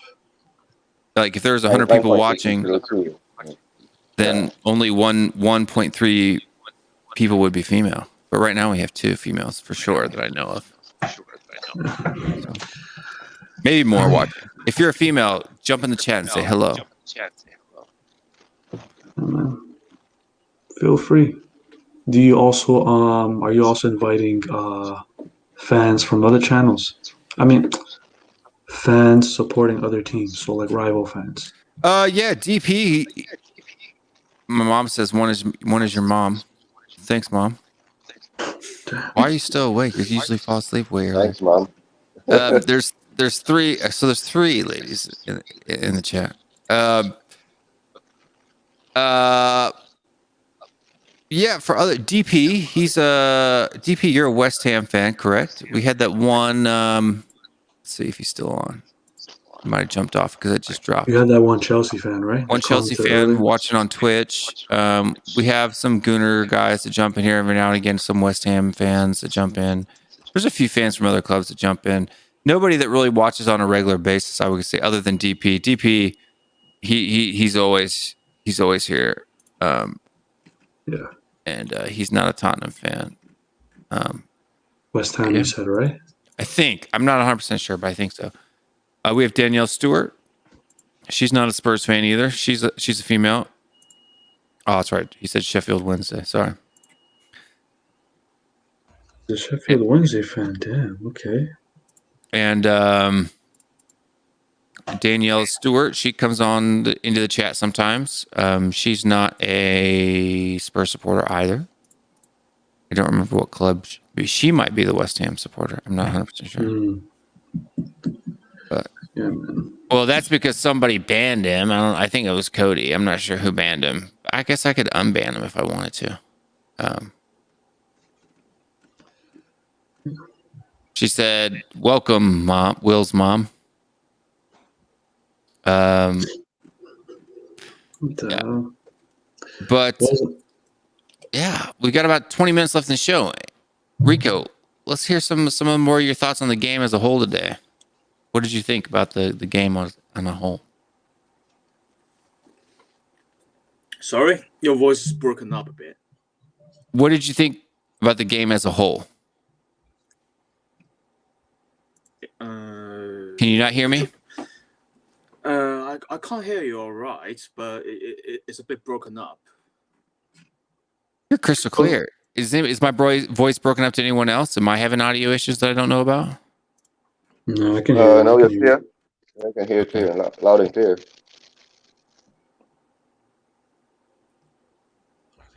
Let me just ask Rico on do you have any who do you want as the next manager for Tottenham Hotspur? If you can hear me properly. Or if you Yeah. Well, you want an honest answer or just some candidates? Both. Honestly, okay. give me your Mauricio honest. Pochettino. Yeah. It's got to be the one, right? I mean, except him, I cannot pull up any more candidates, except the one we just got really sad because you couldn't really find anyone in the market right now who's better than both of them. Pochettino was perfect, right? I mean, Yeah, you know you made a mistake. Will come back.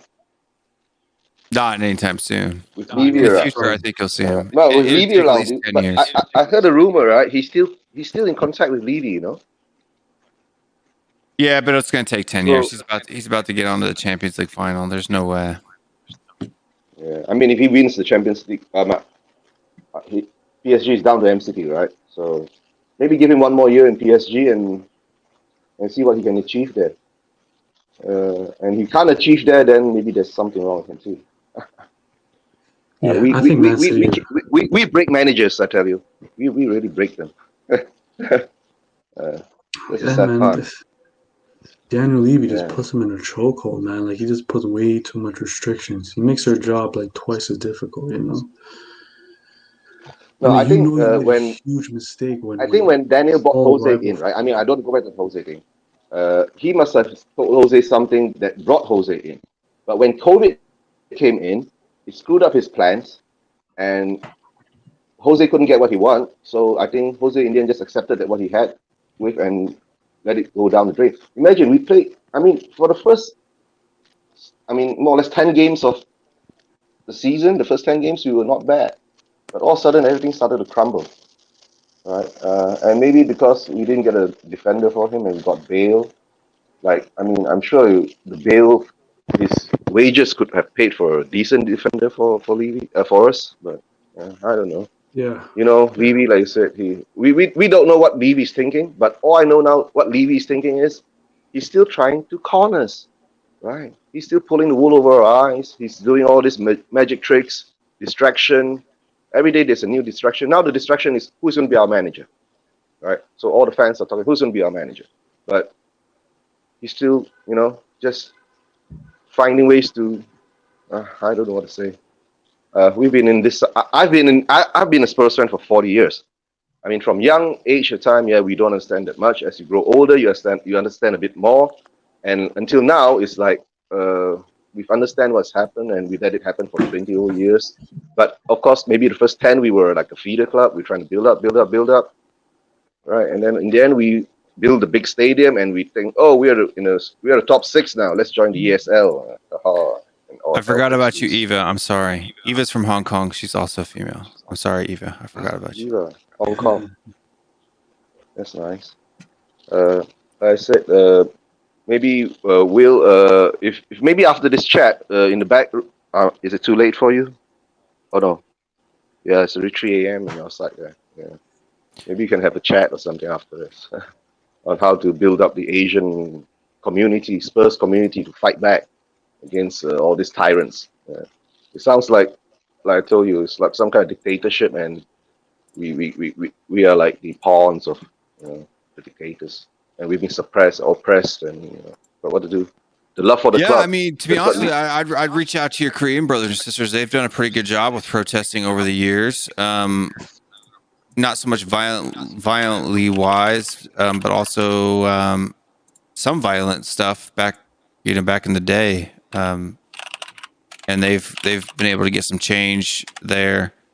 It's tough because you guys you also have Discord too. Yeah, if you can you want to jump on the Discord server, we can chat about that after the fact as well too. But a lot of the how can we help you with that, man? It's tough because some of the governments there don't make it easy. You know what I mean? It's difficult to be a part of that.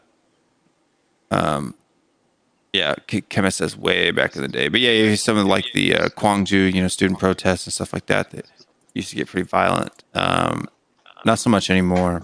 Although there can be, if we're being honest, 한국 친구분들, there can get some violent protests in other areas too. Maybe not government oriented, but against companies and stuff like that. But not by the people necessarily. Yeah, it's not the people protesting aren't being violent. It's usually the people trying to suppress them are being violent. That's the normal part. They always come out with all that. But like in Asian countries, very, very difficult to do protests. Very, very difficult. We are very subdued by the governments. So that's why I say. It depends on the government. I think South Korea's government is pretty fair. They're pretty, democratic and stuff like that. Japan. For like in Malaysia, if you want to get to do some kind of demonstration and all that, we have to apply for a license. Technically, we do here as well. To be honest with you, there are places people don't, but I think legally you have to apply for permits. It depends on the state you're in. But Canada too, right? Don't you have to get a permit to protest or something like that? Oh, don't say protest. Let's say demonstrations. Yeah. There's like certain like legal requirements you got to go through, and like procedures you got to go through to arrange like a formal protest. I mean, you can always you have to get clearance from the police and all that kind of things. No, Canada and Malaysia are more or less what time? Because we're British colonies. Too. American too. You have there are certain states where you have to go in and you like if you want to have an official demonstration. Now, there's a difference between an official demonstration and a impromptu, protest or something like that. What they will do here, though, it depends on the state. What they will do here is they'll invoke curfews, which keeps people once the governor or the mayor or the city representative has imposed a curfew. If you're out after that, you can get arrested legally, and they'll do that. But yeah, even here in the States, you have to. There are a lot of states and cities and places where you got to apply for a permit to protest officially. You have to let the police know what time you're going to be there, where you're going to be there, and about how many people you plan to have there, and da. Yeah, so there are definitely permits, and they'll have like free speech zones where it's like this one little box area where you can stand and protest, and if you go outside that, you get in trouble. It just depends on the area. Yeah, like for example, like in Canada, like you can protest anywhere as long as you're not like obstructing like the car zone, as long as you're not blocking cars from.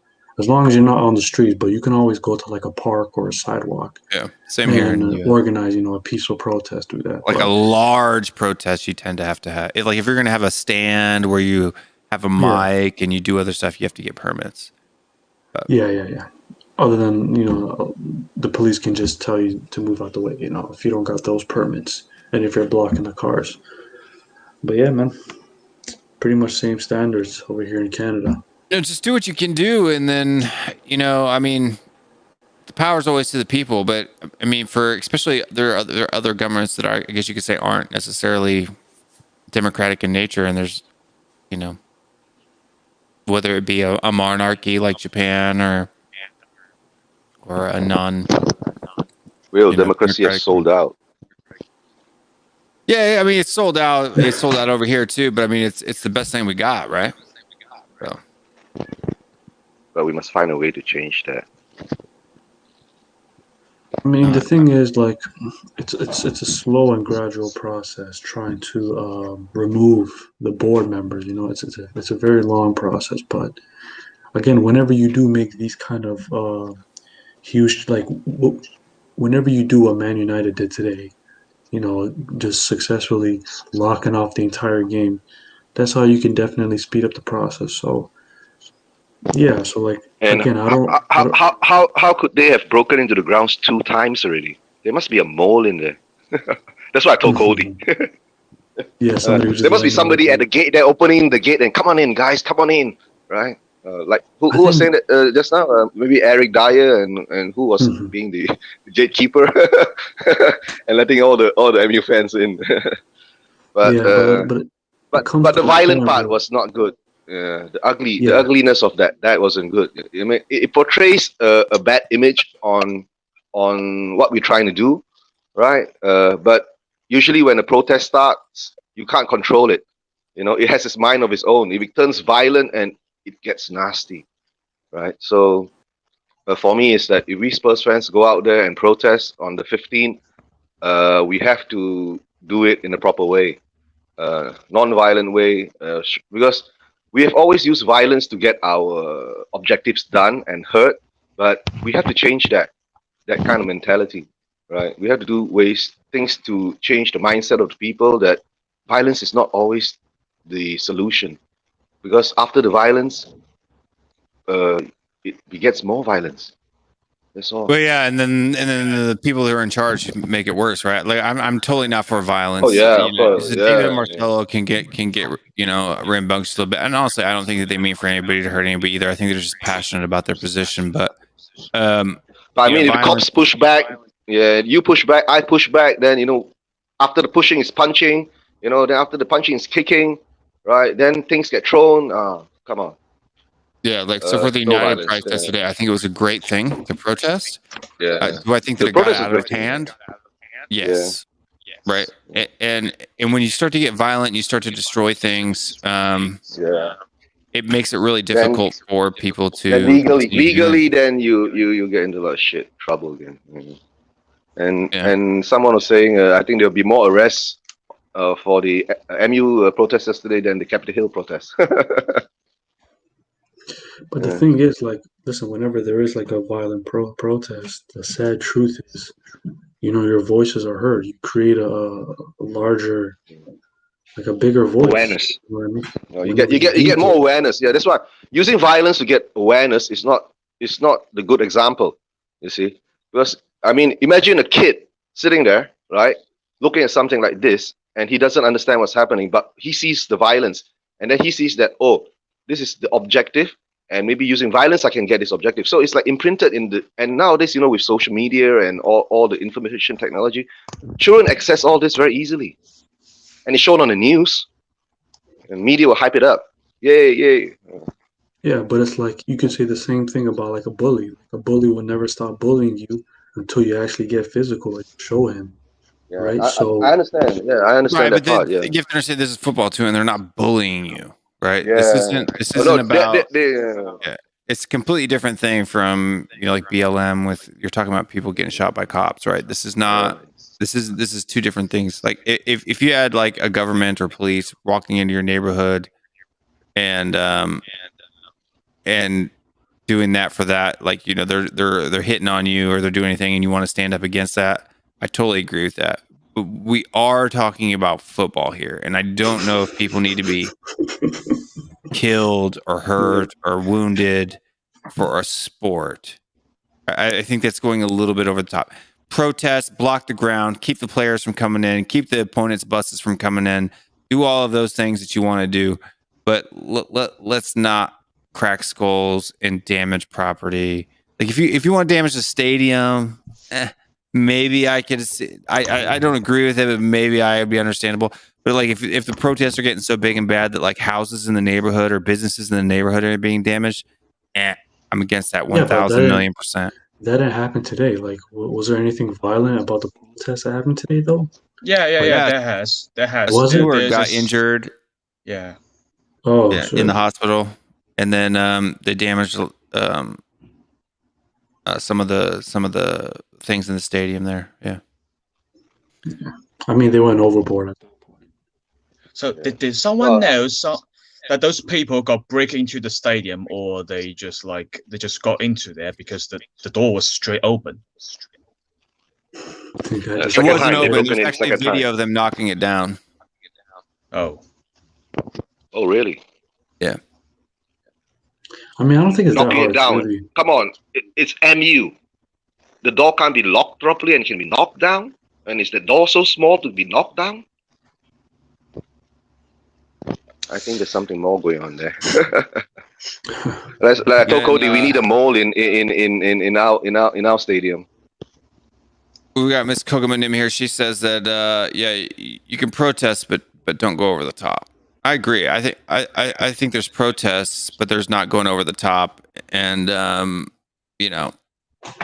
seem to be the only person who's echoing on Lockman's mic, on Eugene's mic. So maybe I'm like super loud. Am I super loud compared to everyone else?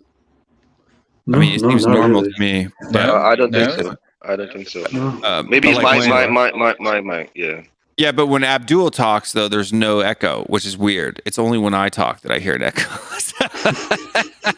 Maybe I'm special stuff. So I'm gonna ride I'm gonna ride the mute button, and so when I talk, I'll mute you, and then you don't have to mute yourself. I'll do it because when I'm not talking, it's fine, right? So I'll hit it, and when I talk, I'll mute you, and then when I'm done talking, I'll unmute you. Yeah. Okay. That's all right. That's cool. I mean, we'll just wait and see, right? Like the Spurs protest is scheduled to be May 15th or something. So hopefully they learned and they took some notes on the protest that happened today. The Man United. I mean, they got their message across. It was a successful protest, but they did go overboard. So we'll see how the Tottenham protest. It'll go well, I feel like. Hopefully they do get into the stadium. I don't think they should just damage everything and destroy houses nearby and businesses and so on. But if they can somehow get their voices heard and raise awareness, I'm all for it. You know what I mean? But let's just be honest here, because if we are like those group of fans who are protesting, it's only like a very little amount of people only just does it, like attacking people, like destroying the other's properties. There isn't like the entire population who's protesting is like destroying everything, smashing everything up. It's only like the minority of it. Yeah, but it still shows a bad picture. If you're in a protest and let's say 100 people is there and 2 people start breaking things, everybody gets blamed. It's a collective responsibility. Yeah, I get that sense, but yeah, carry on. I forgot what I tried to say. At the end of the day, man, Enoch out, the whole board out. You just need to flush them down the drain. It's just this whole system and the whole board is just corrupted and just toxic from head to toe. So I mean, we can go on and on about what we could have done. Now we just need to find ways on how to move forward, So I think the Spurs fans all these years, right? We love the club so much, and I've come to the conclusion that us fans are actually in a abusive relationship with the club. And Levy has been beating us, and we love the club. We go back and we get beaten again, and we left the club and we go back and we get beaten again. So I think this is time we have to make a stand, right? We're not going to get beaten again, right? We need to fight back. The fans in the UK or in London, they can do all the protesting on physical protesting, right? The fans overseas have to do all the economical protesting, like writing letters. I mean, there was a person who asked about the sponsorship thing, the jersey for the match against Sheffield United. It's how you say it? It's called the International Starfish Foundation. It's an educational kind of thing for kids in Cambodia. Like AIA was supporting Cambodia, and they just put on the jersey. Yeah. So like you see when things are happening like that, right? The Spurs official fan page will put out, "Oh, we're doing something good." Right, we're supporting this foundation, so it's like another distraction again. Okay, so and I think that's to distract the Asian or the other international global fans. But like I said, if the global fans, right, you say we really do have 100 million of them out there. Okay, if 100 million of them turn around and say that we're not taking any more of this shit, and we're all gonna write. Let's say if I'm an AIA insurance holder, I'm going to write to AIA and tell them that if you're still supporting Spurs and all that things and all this, and then I'm going to go and buy Prudential or buy another insurance company from another company or something like that, right? So there must be a way to fight back, structurally fight back, and we have to be intelligent in what we're doing, right? Not fall into their tricks again. Yeah, I mean, yeah, you're right. You're completely right. You know, I agree with everything you just said. Because we'll just see how the rest of the season goes. You know? Oh, I can tell you, I can tell you, I've been such a long Spurs fan, right? We're just going in a vicious cycle. It'll just go on and on and on, right? Unless really something steps up. You can, like the MU protest, you can break every window in the Manchester United Stadium. The Glazers won't move. They won't move. Right.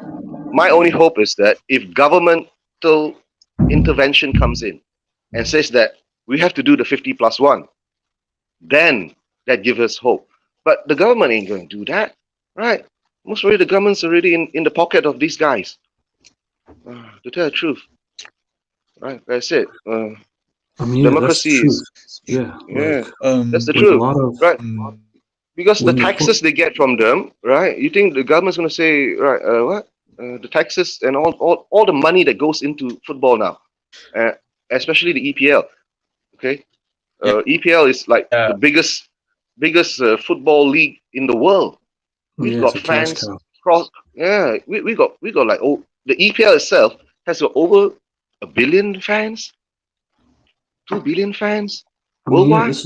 This is what happens when we all were happy when Roman Abramovich came into the Premier League. He's a billionaire and he just pumped in a lot of money to the club.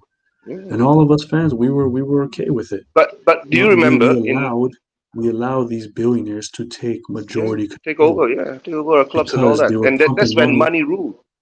Yeah, that's the thing. And when you invite these billionaires over to the table, and when you allow that's them why I keep saying no more billionaires. Club, no more billionaires. Right. That's the thing. Billionaires. So that's the thing. And these billionaires are the reasons why the Premier League is so much bigger than all the other leagues. I mean, you have a team like West Ham who's in like the top 15 most valuable franchise, right? And they haven't done anything. You have a team like West Ham more valuable than a storied franchise like Napoli, and it's because you have all these billionaire owners coming into the Premier League, pumping money into the club, and then whenever they make a decision that'll only benefit them because they are money hungry people. This is what happened. It's kind of predictable, you know. It was just all coming to a point as the only question we were asking was when were they gonna make this kind of decision? The Super League. This whole Super League plan was always in the works. You have people like the Super League plans is Abdul. It's still in the works, right? Because if I'm not mistaken, if the 6 clubs have signed documents, right, they are legally binding. They just can't say, "Oh, we are out." So that's why Perez is very smart. He has like hold back all these things at the moment since there's so much uproar against it. So I was figuring, what the hell is the Barca fans doing, the Real Madrid fans doing? Because Barcelona and Real Madrid are owned by the fans. You see? So they must be on board on it. And I think they pulled this Super League thing this time in such a haste is because Barca and Real, during this COVID time, they've lost a lot of money. Yeah. And they are the guys who are pushing for it. You see? And have you seen them come out to say anything? Barca, Juve, and Madrid haven't said anything about pulling out. You see? And look where Juve is now. Right? Inter just won the league yesterday. God, we've got like players who leave our club and straight away go to another club, and on that same year that he goes to the other club, he wins the league. God, that's so sad. Yes, I know. And to tell the truth, our players have big problems. I think there's some kind of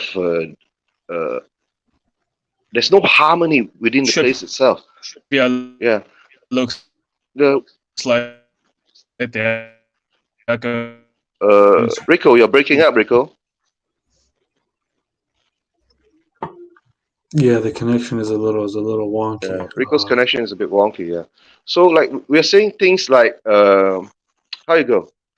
For me first, the German Bundesliga, well run, 50+1. So unless you are a fully German entity, you can own the club 100%. No foreign entities. Like for Chelsea, when Roman came in, yeah, he put in all that money, right? And at one point in time, you could see that club wasn't actually run by the managers, right? It was actually run by Roman. Yeah. You see? Yeah. But I think Roman now has come to the point he has stepped back a bit and let the things go. Because Roman is very funny. When he puts in his own money that season, right, he will run the club. Have you noticed it? Like this year, when he's put in so much money into Chelsea to buy all those players, and all of a sudden, yeah, we bring in Lampard first and let's see how it goes. Come on, you brought in Lampard, but he's a shrewd person, even in business and in football. That's why one thing about Roman is that he's shrewd in football too. Lampard didn't work. Lampard got cut, and they brought in Tuchel, right? And look what's Tuchel doing now. Tuchel is actually building that group of players, you see, to be better. And sorry to say that, actually, Chelsea should go on longer through the what called the Champions League and all that. So at least it gives us a chance that they're a bit distracted on their Premier League games. Then maybe we can get top 4. But even if we do get top 4, what you don't want is if Chelsea wins the Champions League and we get top 4 and they kick us out like they did before. Oh no, you can't do that anymore. If we are in top 4, right, and Chelsea wins the Champions League and they're not in top 4, they will go in, and five teams from England can still pass. You do not want Arsenal to win the Europa League. No. Are you sure 5 teams can go from the Champions? Yeah. 5 teams. Yeah. 5 teams still can go. Remember the year that when Tottenham got 4th and Chelsea won the Champions League, right? Yeah, we got Chelsea kicked out. Yeah. No, I'm saying I know. But I know that. after that, they changed the rule. After that season, they changed the rule. Yeah. Okay. So we are entitled to 5, but the only your worry is that if Arsenal wins the Europa League, right, and we are top 4 and Chelsea wins the Champions League, right, then we will get kicked out. That's one thing we worry about. But to tell the truth, that's not going to happen though. It doesn't matter even if we win the top 4, right? So, I mean, if we win the top 4, it's a bonus, and it gives Levy more time and more distractions for us. Okay, like today we won 4-0. Good show, boys. But my God, Sheffield was. Sorry to Sheffield fans, they were bad, really bad. So let's see the next game against Leeds, and Leeds at home. And if Mason can beat Leeds, right, or maybe if Levy can beat Leeds, don't even say Mason now. It could be Levy's team, right? If we can beat Leeds, so maybe there's a chance. But I mean, yeah, if Man City does their job, beats Chelsea, and everybody, and it's like all the stars and the moon have to align for us to get to the top 4. right? Everything has to align in perfect symmetry throughout the astronomies and all that for us to get to top 4. But it's not to say it's impossible. It's not to say it's impossible. It's there. But the question is, once we get to top 4, what are we going to do? Is Levy going to put in the money to build more, bring in more players, rebuild, or to at least have? We don't want to go into the Champions League and become another laughing stock, get whipped here, whipped there, and drop back out. Right? Yeah, I mean, we what are Danny there, Boy's but gonna do is he's gonna bring back Oliver Skip from loan and like market him as like a new signing. They're gonna try and glamour it up, not knowing that we just had him to do like 14 months ago. They're gonna act like Oliver Skip is a new signing. you don't be shocked. We might sell Skip to Norwich. Speaking of Ollie Skip, he might have suffered a broken foot. Did you guys see that? Are you sick? No, I haven't seen it. No. Yeah, No, I haven't seen that too. So Daniel Farker, the Norwich manager, he just said like Skip just suffered a broken foot and possibly is going to be something big. I mean, when he was injured, he looks really very painful. Yeah. Damn it. I mean, they already promoted. I don't know why he was even playing still, but that's rough. I mean, it's the last game they played before their promotion, so maybe it's like you cannot pull him out of it because Skip was doing so well in Norwich team. You cannot drop him. yeah, I understand. Yeah, how long do you think his recovery will take? But by the sounds of it, maybe he will miss the entire preseason. I mean, that's nothing. No, He's it a could be a young blessing boy. in disguise, He'll be guys. good. If he's injured, nobody wants to buy him, and he comes back to Spurs, and blessing in disguise, right? Yeah, but we don't have to sell him anyway, so yeah, we won't be selling him anyway. And the worst thing that could happen is that Norwich may offer. Norwich might approach us and extend his loan deal. Hey, they better come with the bank then. If they want to do that, they gotta pay up because at the end of the day, he's a Spurs player. And also there is another funny fact: the last player we loaned to Norwich and also suffered a broken foot. You guess who he is? Harry Kane. Harry Kane. Yeah. So maybe there's a silver lining of that. He's gonna be the new Steven Gerrard, Oliver Skip. Yeah, but Kokomanim here, she says, Will, are you not tired? You've been going on 3 hours already. I'm not tired right now. I mean, so we can go a little bit longer. We've got 3 hours, 12 minutes, and 17 seconds going on right now. We can probably go to about 3 hours and 30 minutes. Also, too, if you guys, if the folks over in Asia ever want me to stay up late, the latest I could probably stay up is probably, let's see, maybe 5 or 6 p.m. Seoul time. I know that time very well because I lived there for so long. But I think it's like an hour earlier. Or an hour earlier. Hour later for me. Yeah. The same time. I think so. The same time for me in Malaysia. It may be an hour later than your time. Full time. Wait! Isn't like China and Malaysia having the same time? Yeah, I think China and Malaysia is probably. Yeah. We're the same time. Yeah, we're in the same time zone. Korea is an hour different. We are 12 hours ahead of you. Yeah, Korea is so 13. Do you guys have summertime? Yeah, we do. Yeah. I'm in Malaysia. Oh, we only have 2 seasons: hot and wet. Oh, okay. Yeah, no summertime. Hot and wet. It's either it's hot or it's wet. Yeah, but sometimes we do get a Malaysian winter once in a while, right? When it gets really, really cold. But I think that's because of global warming. That's nothing to the winters over here, man. Canada. Oh, of course. Yeah. Yeah, so like Korea right now, it's 2:13 p.m. or 2:14 p.m. For me here now it's 1:15. I think I'm same with Rico. Yeah, I'm in the Eastern time zone, so it's 12. Like 1:15 over here. Yeah. 1:15 a.m. I'm a night owl, so even after I get off the stream here, I probably stay up for another 2 or 3 hours, and I'll probably rewatch parts of the stream. And then this stream hasn't had a whole lot of funny stuff today. I don't know why. I guess maybe it wasn't Because we won. We played good today, man. Yeah, we weren't on the. Yeah. You will fall into my plans. We gotta F up. What? We won. You're breaking up again, Rico. I guess the next. We're getting like every other word, my man. Rico's got internet connection problems.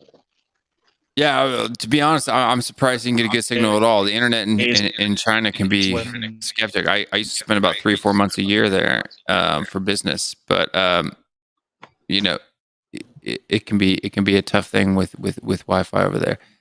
South Korea is amazing. You can get good internet anywhere. You can be on a bus, a subway. It doesn't matter. They've got it everywhere. How's the internet in Malaysia? Our internet is sketchy, but improving. Yeah, so I guess you can hear me clearly, so it's quite good. But we always get conned by the speed, right?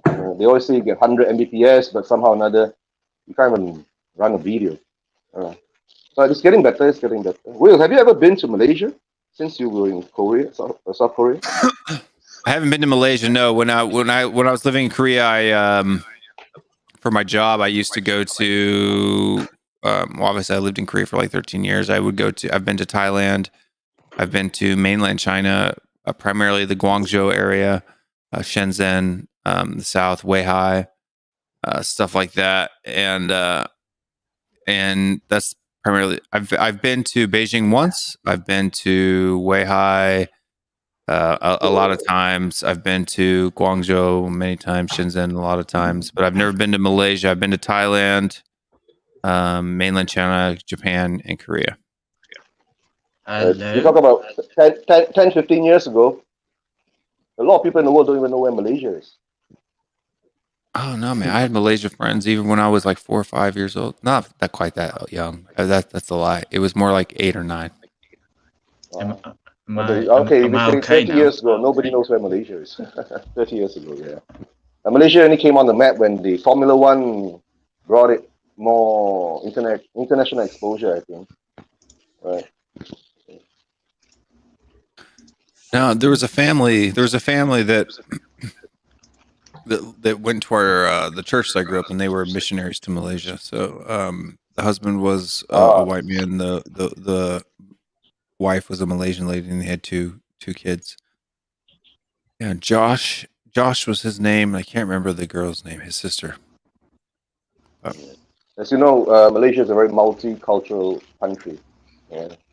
Very, very multicultural. Malaysian people are very, very nice, too nice. Yeah. The citizens are too harmonious. So that's why we always get bullied, right, by the government. Right? So something like the Tottenham Hotspur relationship with their fans. Maybe we're too nice.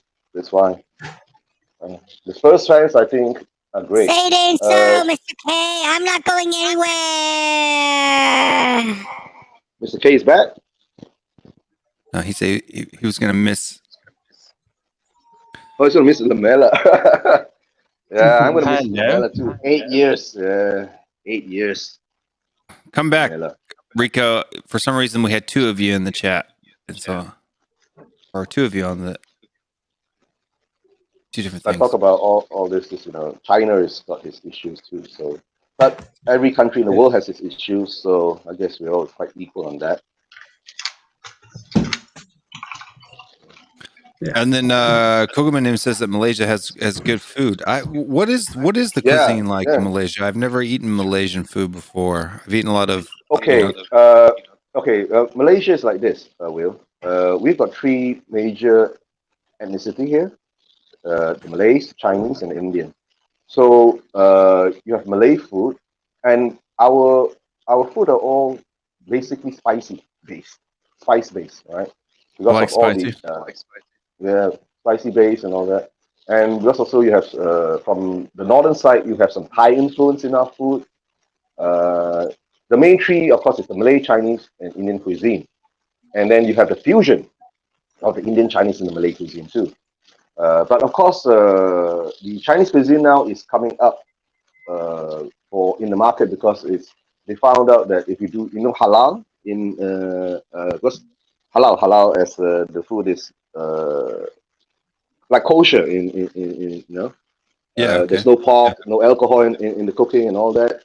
The Chinese have come out and started to do that side of the business, right, to attract the food. And then, of course, there's the mixture between the Indian and the Malay food. And Malay food is quite close to Indonesian food. Have you been to Bali? I haven't been to Bali, but I know of Bali. Yeah. Yeah, same. So, like a beach island-ish place. Yeah. Our food is fantastic. You can get, and of course, with all the Western influence and all that, we do have our pizza, we do have our steaks, we do have our, Now let me ask you a question. Let me ask you a question. Is Pizza Hut like a 5-star restaurant in Malaysia?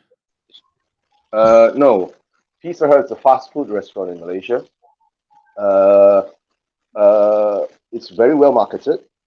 Like KFC. Yeah. And McDonald's, right? In the early, 90s, we started to do the Saudi Middle Eastern tourists coming in, right? And we had more or less the first halal McDonald's in the world,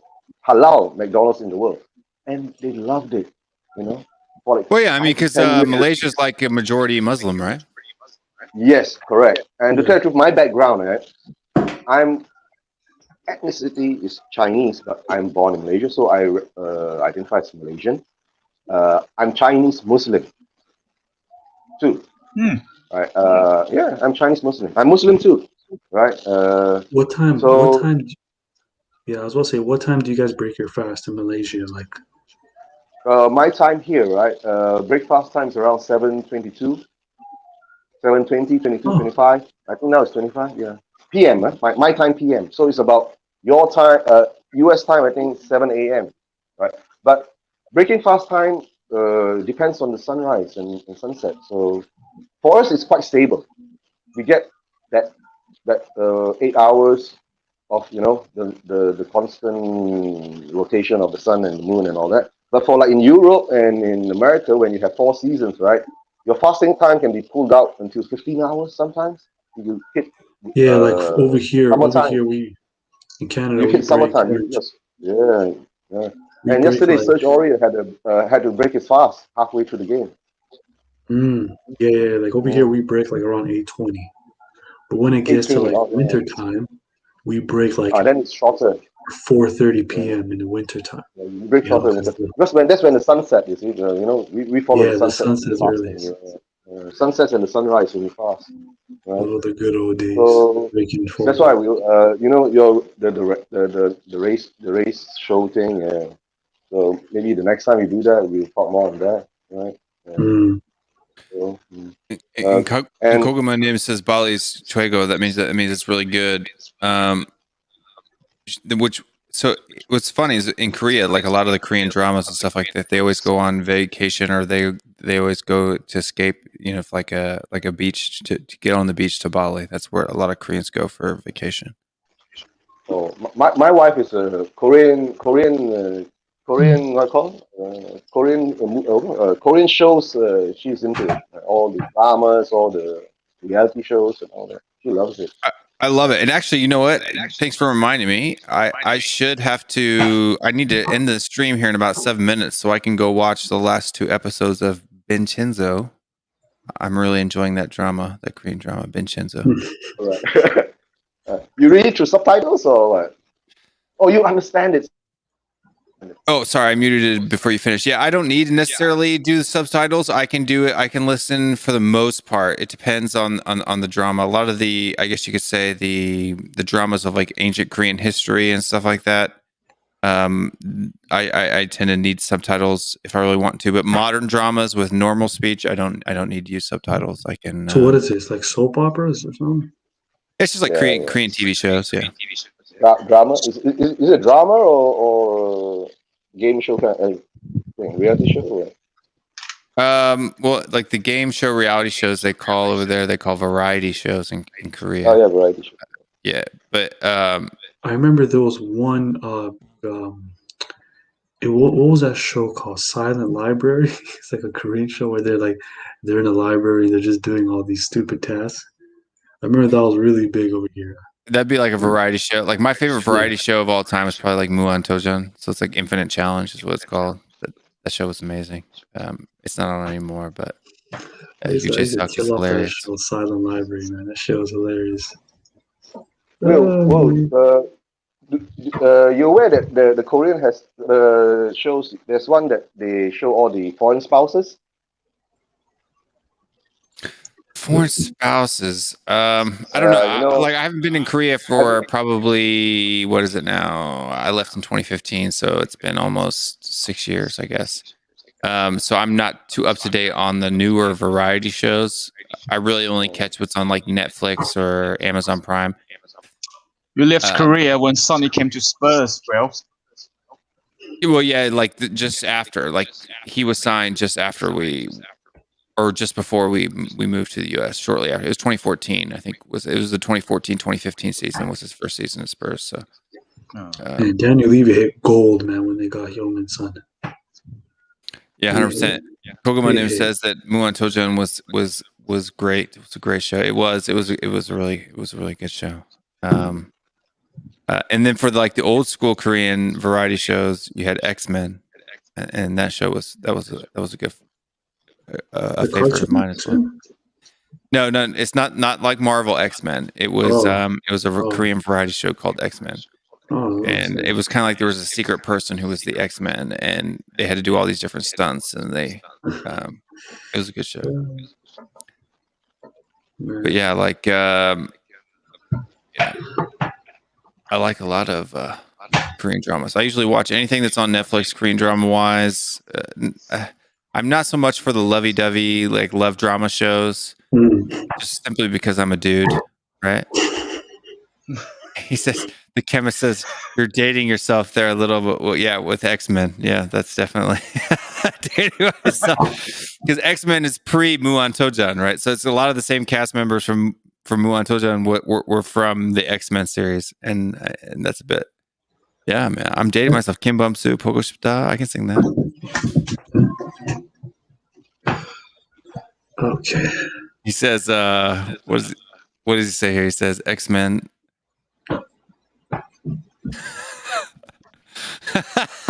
he says, X-Men is very old school. Why have I never heard of it? 맞아요. 되게 old school인데요. That's pretty funny. Last question. I was a fan of Kim Bum-soo before he went to the military. That can show you how old school I am. Sick. Yeah, I was gonna ask. Would you guys make any changes to our team for our next game against Leeds? Would you go with the same exact starting lineup? Would you make any changes? Or yeah. Yeah, I mean, Lucas Moura's got to be in the number 10, dude. Delhi did not perform today to anywhere near the standard that Lucas Moura had set. To be honest with you. Actually, I want to come a different aspect of that because I think Lucas Moura gotta go. Because from my perspective, like Lucas Moura is just like the dribbling guy. It's just like the dribbling guy who's like, you know. I don't know if you guys play some video games, which there are some supporting roles, which basically gives the other people boosts, and him suffering himself with this like assist or kills out. Lucas Moura is that kind of role now because he's like dribbling a bit of the park, but just like a headless chicken. He has no idea what to do when he's in the final third. Like he's literally Yeah. Whenever there's like a low block, he doesn't have that eye, that vision, So I mean, Lucas Moore, he's a failed winger. Hey, Will. Sorry, I'm interrupting. John, please elaborate there. Hey, Will, are you going to do this again? I'm not sure what you mean. I do this. So we have the THFC Rant show, which is the late night show, which happens a minimum of twice a week, always pre-match and post-match. We also have sometimes if there's nothing going on in the midweek, but now we've got a lot of the new shows rolling out on the channel. So I don't know if I'm going to get a midweekend rant show in. We may still do a midweek rant, which is like a Wednesday-ish show. But also Tuesday at 1:30 p.m. Eastern time or 6:30 p.m. UK time, we do a show. It's called the Bald and Bearded Tottenham Boys Show. It's me and Cody Mack, and we remove our hats and we show all of our bald and bearded glory. and then we also do. We're going to be having some other shows. I'm going to just go ahead and lay this out for people to get to know. It's not 100% down. We're probably about a week and a half out from rolling these out. But Cody Mack's probably going to be possibly. We haven't set it in stone yet, but doing a morning show like a 6 a.m. Eastern time. He tends to wake up early, and that'll be 6 a.m. would be 9. No, 6 plus 5 is 11. 11 a.m. UK time or 7 p.m. Korean time. So that might be a good show for a lot of the folks in Asia.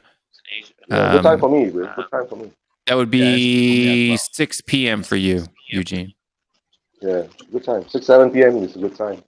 Yeah. And for then me, I struggle is go ahead. Sorry. Yeah, and so then we're also going to have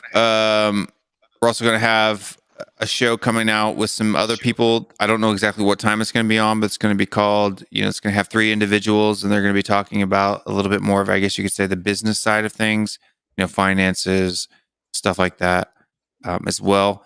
Also, too, if anybody out there is looking, if there are any, folks out there in the Asia, Australia market that want to do a show, I don't know, around 5 to 6 p.m., like 5 p.m. Korean time or 4 p.m. China time, or 4 p.m. I think Australia's on the same time as China time too. So that would be 4 p.m. China time. We could set something up here. And if that show really kicks off, I could even let those folks run it themselves here on the channel. My kind of goal and my kind of dream for this channel is really to bring on different creators who maybe who may have their own channel, but also or maybe want to do a show, but don't necessarily want to be committed to having to do something full time, like me, like I do, 4 or 5 shows a week. That they can have a platform here. We'll set them up, with the platform. I'll create all the artwork and thumbnails for it. They can come on and do their show. And then after the channel starts, making money, we'll split the dividends and do all of that stuff. So is it going to be strictly Tottenham content, or will you and more Tottenham content, football content, whatever they want to do? To be honest with you, I'm not 100% set on necessarily doing it all Tottenham. It could be, it could be completely football related. It doesn't have to be specifically Tottenham. So I'd like to kind of start the WSTR network where people come on and do their, I'd like to, at some point, this channel where it's running at least 2 or 3 shows a day, every day.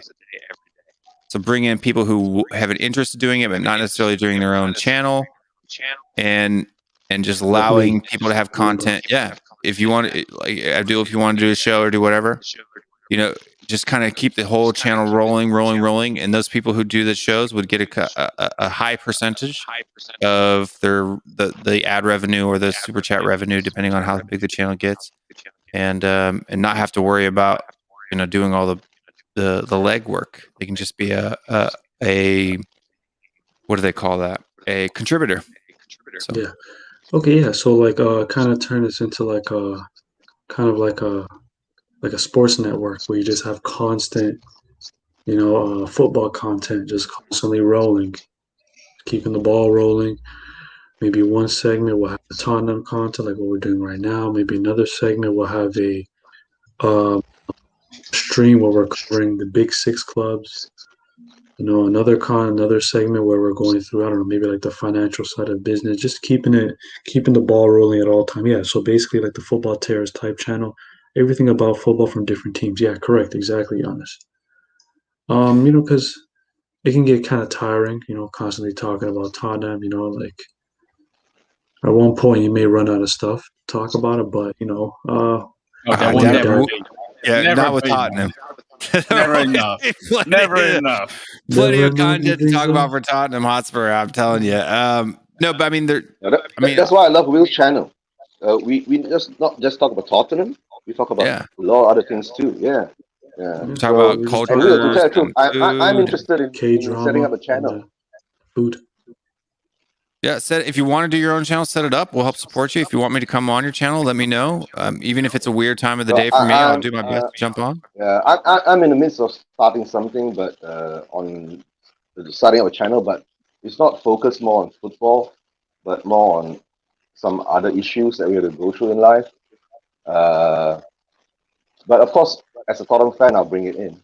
Once I've set it up, I'll let you know. And maybe we can talk about it and see maybe we can build this together, right? Because I believe what I'm setting up is more of a global thing, to be more aware of our current situation, right? And maybe with that channel, we can make some changes.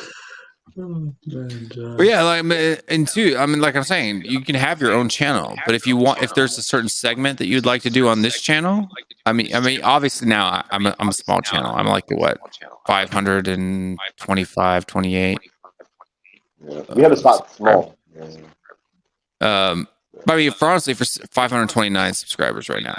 For a small channel, it's only been around 6 weeks. That's a pretty quick start. I mean, according to a lot of the bigger channels that are out there, David and Matt and stuff like that, it's a pretty rapid growth.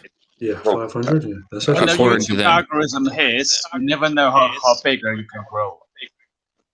Yeah, and actually, my algorithm hits like a lot of people are finding my channel through the browse feature, which is the home channel. So or suggested videos. Those are the two number one suggested things for me. So I'm hitting that algorithm pretty well. Yeah, and it's usually the hardest to start it off, but like once you reach like 2,000 or 5,000 subscribers, it's really easy to grow from then on. The hard part is when you have like 100 subscribers, try to grow to 500. That's the hard part. But once you get to like 5,000, 10,000, man, you'll be soaring. Yeah, I mean, even 1,000, and two, like for me, I'm a little bit of an entrepreneur businessman myself. So I found, even though I'm not able to monetize on YouTube yet, I got the THFCRants.com, which you can get shirts. And then too, if you're giving money to the channel, you're getting something in return. You're getting a quality. The shirts and the products that we have, I think, are pretty hilarious. A lot of them are pretty dope. And like just for people that are rolling here, and we got Danny. He's donated his bun to the merchandise segment. The bun. Yeah, there's an up close view of that there. The bun. We've also got moon boots. Eric Dyer. Eric Dyer's moon boots. And that's what that looks like on a shirt there. And then we've got Marcelo. He's been kind enough to. I'm telling you, bros. Right, we got that. I'm telling you, bro. We've also got man smell. Talking about moon boots, we need to get we need to get someone who can score free kicks. Jeez.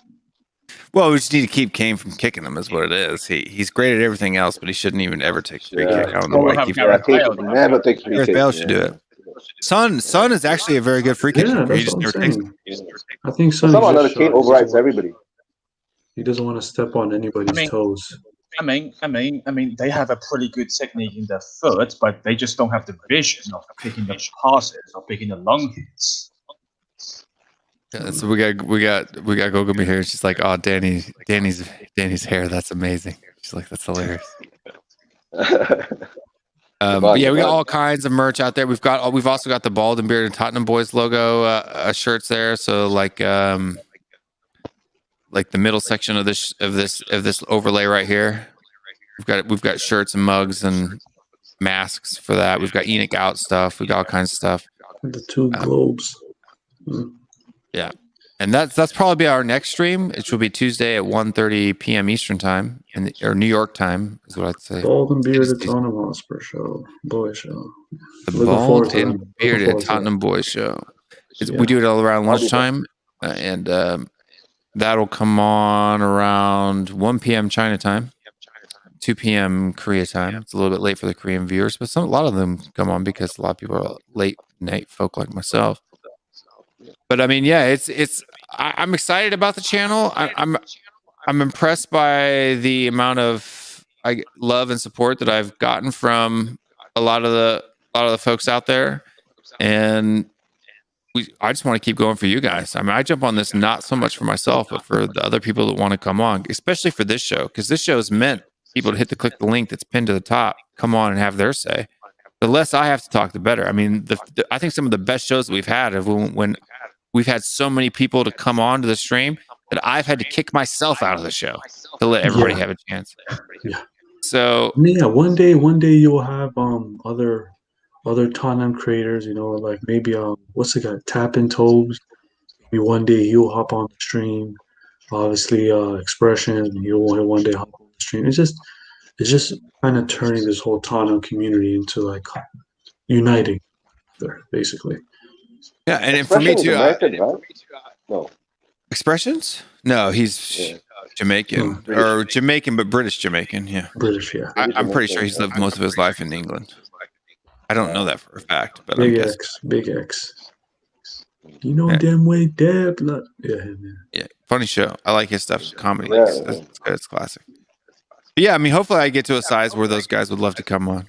So I think I'm a while away from Expression. Expression is hard to get on We Are Tottenham TV, much less 530 subscribers. He's a big star, man. WillStewartTHFCRants. He's a PC man. Yeah. He's constantly on Don Robbie's. 100% John Fitzpatrick. 100%. Yeah, David Harris for sure. I have a lot of people in the chat from Australia, but nobody has come on the show yet. You should be the first. Get yourself a webcam. Or just come on with your phone. You don't even need a webcam. Just do audio only like Eugene here. Yeah. Don't worry, Will. I will show myself one of these days. Yeah. And get a haircut and all that. Yeah. Because, for me, in Asia here, things are not good. Yeah. After the COVID thing. Yeah. So, things are not good. Anyways, are you ending the stream soon or are you going to continue? We can keep continuing if you want. No, I mean, I think I'm gonna jump off here. To be honest with you, I mean, we're at almost 4 hours. The views have dropped off. A lot of the UK guys have either fallen asleep. I think pretty much right now it's just here. Or a lot of the American guys have popped off too. I think it's right now. It's we got 92 Flamethrower. Unez are still here. They're in California, so for them it's almost 11. So it's not too late for them. But for us, it's like almost dang near 2 o'clock, right? And then the Asian folk, it's actually probably getting to a more normal time. It's about 2 o'clock in the afternoon. People are working. Yeah, I didn't even have my lunch. I haven't even had my lunch. I just woke up and came to the show. Yeah. Talk about lunch. I'm over here talking about midnight snack. But you're on the West Coast though, aren't you, Unez? You're on the West Coast of Canada, right? Canada, yeah. Oh, yeah. He's got the Spurs and Atletico Madrid. Okay. She said you all have done a good job today. Thank you very much. No, thank you, Kogomanim. You're always on the show. You're always watching. We appreciate the support. 계속 자주 보시는 거는 너무 감사합니다. 사랑 많이 해줘서 Okay. 대단합니다. 고구마님. And then he says 3:45 in Sydney. Okay, so you're another hour back. So that's even better for you guys. Yeah, Australia has like 3 times. Yeah. Yeah, we have Perfect 3.5 time zone is times. reversed. I'm telling you, bro. Anyway, yeah, if you guys want to catch some merch, the shipping times if you live in Asia may be a little bit long. They do worldwide shipping. The shipping cost may be a little bit higher. It might cost you $10 to $15. So if you order a lot of stuff at one time, it makes that shipping cost less. I don't set that cost, and honestly, I can't even set the cost. The company does it on their own. But it's one of a kind merch. Huh? Which platform do you use? Spring. So that means Teespring you just give them the designs. I do the designs myself. Yeah, you just give them the designs, and then they will do the rest. Yep, they print the shirt, they ship it out, they do everything. All they do is send me the profit. Wow, that's interesting. Yeah. So it's all made in the USA. No, so they have 2 different manufacturing centers. So they have one in the US and one in the UK. And so for the European market, they ship there, and the shipping costs are low because it's manufactured and produced there. I could do more products that are only out of the USA. I tend to select the products that are available to ship out of both the US and the UK because like 60% of my viewers are from those 2 locations. So, but yeah, but for other people, they do ship worldwide. Everywhere else, DHL or whatever local person you have, you can get it. It may add a little extra cost to it. There's also Patreon.com. You can join for as little as $5 a month or $10 a month. And if you're at the $5 a month level, they get you a shout out. You become a member of the Williams Rangers crew, and we give you a shout out at the beginning of every single stream. And we also, and if you're the 10-member crew, you get a special invite link to the exclusive Q&A show that I usually do on Thursdays afternoons, which is I do that at 1 p.m. Korean time, 12 p.m. China time. It would be 3 p.m. Australia time, or 5 p.m. UK time. No, not p.m. It'd be nighttime. 3 a.m. Sorry. Yeah. 1 a.m. Korean time. 1 a.m. Korean time, 12 a.m. China time, and 11 a.m. Australia time. Or 11. Yeah. No. Well, if you add on 2 hours from Sydney, that would be Auckland, and that's New Zealand time. I don't think I have any viewers from New Zealand. I may. If you're from New Zealand, hit us up, man.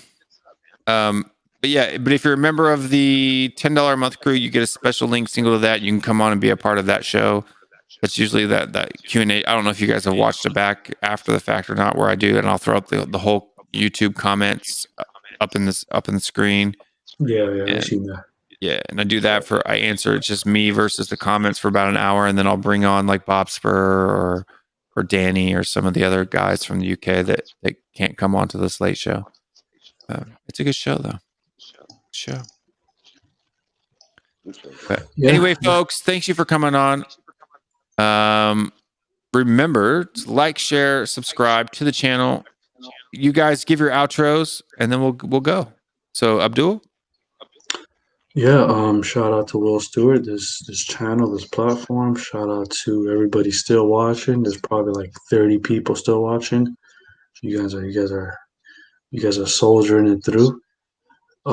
Just another shout out just randomly. I've been watching this other podcast on Dr. Tottenham podcast. I don't know, do you know about them, Will? Yeah, also American, yeah.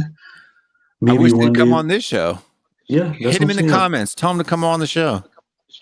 Like they don't have to promote my show on their channel, but they should come on this show. That's what I'm saying. This show needs to be a home for everyone. Yeah, that's what I'm saying. Yeah, I've been watching them. Dr. Tottenham podcast, a great podcast. on Tottenham, obviously, and then yeah, just I guess follow me on Twitter. What's my Twitter? Abdulkareem_15. I'm barely on Twitter, to be honest, but yeah, man, great win for Tottenham. Bring on Leeds. 2-0 for us. Win 2-0. Harry Kane break. Thank you for the early prediction, but we will also be doing a pre-match stream for Leeds as well. My prediction. No, the reason why I'm saying it now is because my prediction will change. So gotcha. It's gonna change. Gotcha. Yeah, but yeah, that's it. And Eugene. Yeah. Shout out to you, Will. Yeah, good show. Thank you for the chance for us to give our views on your show. Right. So I've promised my wife. Remember, we talked about the civil disobedience movement for Myanmar. So shout out for those who are supporting it. The CDM must still go on, but yeah, it's a sad scenario there. But it's life. We have to fight for what we want, but their fight is bigger. That's for democracy. For us Spurs fans, we have to keep up the fight and try not be over distracted by all the wins that we're going to get. And when we get into the top 4, still be focused on what we want to achieve, right? And thanks, Will. Thanks for your for giving us the chance to thank you for coming on. This show wouldn't be anything without the people coming on it. So yeah, good show, Will. Good show. Thank you. Appreciate it, my man. Enrico from Shanghai. What's your outro, my man? Big up, Will, and still 30 people watching the stream. Also, thank you very much. Still, if Will, you've ever had the chance to come to Shanghai, well, please give us a visit. We are in the Xujiahui, and it's in where we also every time we are like we go on a match day, we just sit around in a bar called Park Tavern. If you have the PARKTARVEN, if you have any chance, just give us a visit. Yeah, for sure. I'll definitely do that because there are times for business that I head to China. So if I ever decide to pick up a factory in Shanghai, I will definitely give you guys a little shout. Sure, 100%. 100%. Thank you guys. So you're part of the supporters group there, then, Enrico, in Shanghai. Yeah. I'm one of the members in Shanghai Spurs, and part of my time actually work for them. Well, awesome. Well, get all those Shanghai Spurs guys to subscribe to the channel and come on the shows too. Let them all know. Spread the word. Spread it out there. Right? I mean, because think about, how many Spurs fans do you think there's got to be? Even Spurs being a big good club, but the smaller size of the big club there in China, there's got to be a large following for Spurs at some point in time, especially with Sonny here. I'm gonna be totally honest with you. Like Ryan Mason said, there isn't too many. I think you'd be surprised because according to Wikipedia, there's 3 million UK fans and there's 180 million international fans. There's at least 30 or 40 supporters I would say 30 million supporters in Korea because obviously Songamin. Maybe not all of them are diehard Korean fans, and there's probably a good maybe 20 million American fans. So that still lives like 70 million, supporters somewhere. Well, there used to be because us in China, we only started broadcasting Premier League for like 15 years. Mm-hmm. So there isn't too many Spurs fans because 15 years ago, people would be supporting like the likes of United, Chelsea, or maybe Liverpool. Mm-hmm. But there isn't too many newer fans, like too many fans supporting Spurs or like the City, because we grew up late, and there is a point when people actually jump on board to the Spurs wagon because Jose Mourinho appointed, and a lot of Chinese fans. There is a big chunk of fans around here in China actually supports Jose Mourinho. They are Jose Mourinho diehards fans. And a lot of people, when we actually talk about it, we actually be in touch with them. They don't even know that Jose Mourinho, because he's a Chelsea legend, and a lot of fans starting to support Spurs recently, they don't even know Chelsea and Spurs are rivals. Jose sexuals. Exactly. Can I jump in on that? Sure. My analysis is when MU under Sir Alex, right, started to win a lot of games and all that, most of the Asian fans are betting. So if you can make money out of a club by winning your bets, you're a hell of a fan, man. Hell of a fan. Yep. That's how I see it. Did Park Ji-sung play a role in that for you guys at all, or no? But I've never been a MU fan or whatever fan, right? I've been 40 years Tottenham because did I tell you guys? My dad went and studied law in the UK, and we were actually. I think you mentioned that. Yeah. We were actually. I actually grew up next to the lane. You see, so that's how I became a Tottenham fan. Yeah. So for a lot of Asians, the exposure is through like Rico said, 15 years ago, China had just got the EPL, and that period of time, the dominant teams were like MU, Chelsea, and all that. Arsenal. So they tend to follow and Arsenal not that much, I think, but they follow that trend and a lot of that trend is because of the punting. You see, the punting, and after you win a lot of times with them, so you become it's like a cash cow, and you know that.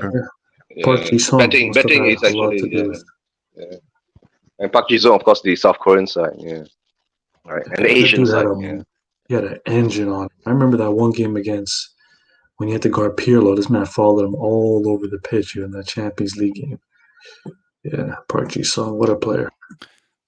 We had a Korean fella on the Spurs team too around that same era. So yeah, as a center back. Yeah, center back. Yeah.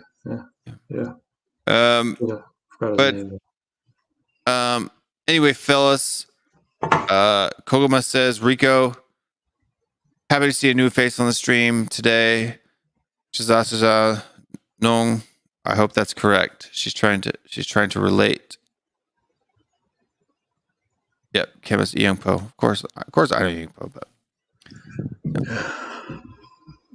Actually, I didn't even know what he said about the last three sentences. I didn't know that.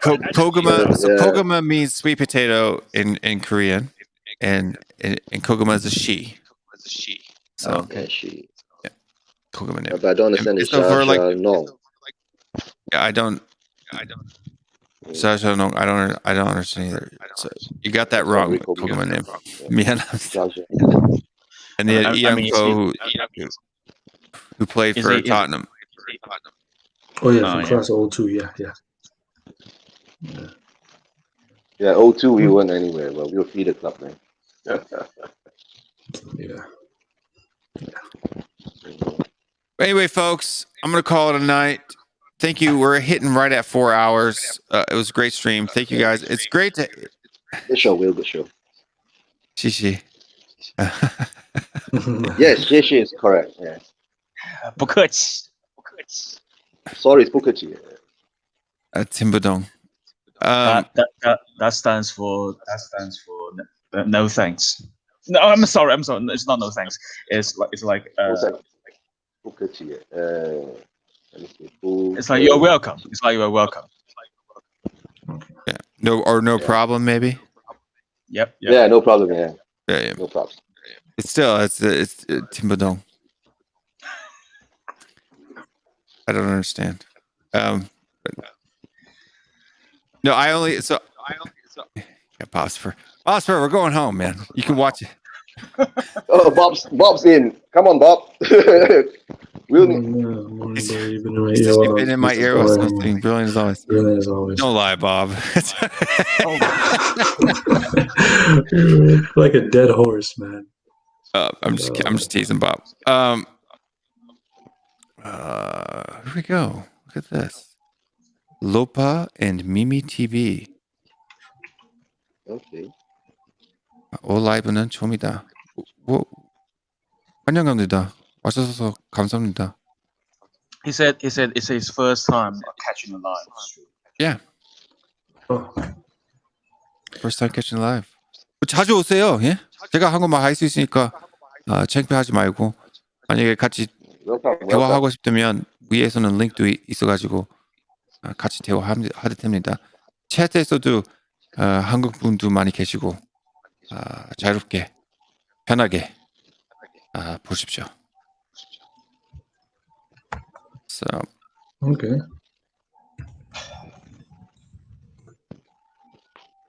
So is that it? Yeah. He said because they're a student, they can't come often. 제가 학생이라 자주는 못 와서. 학생이면 아저씨한테 아니요.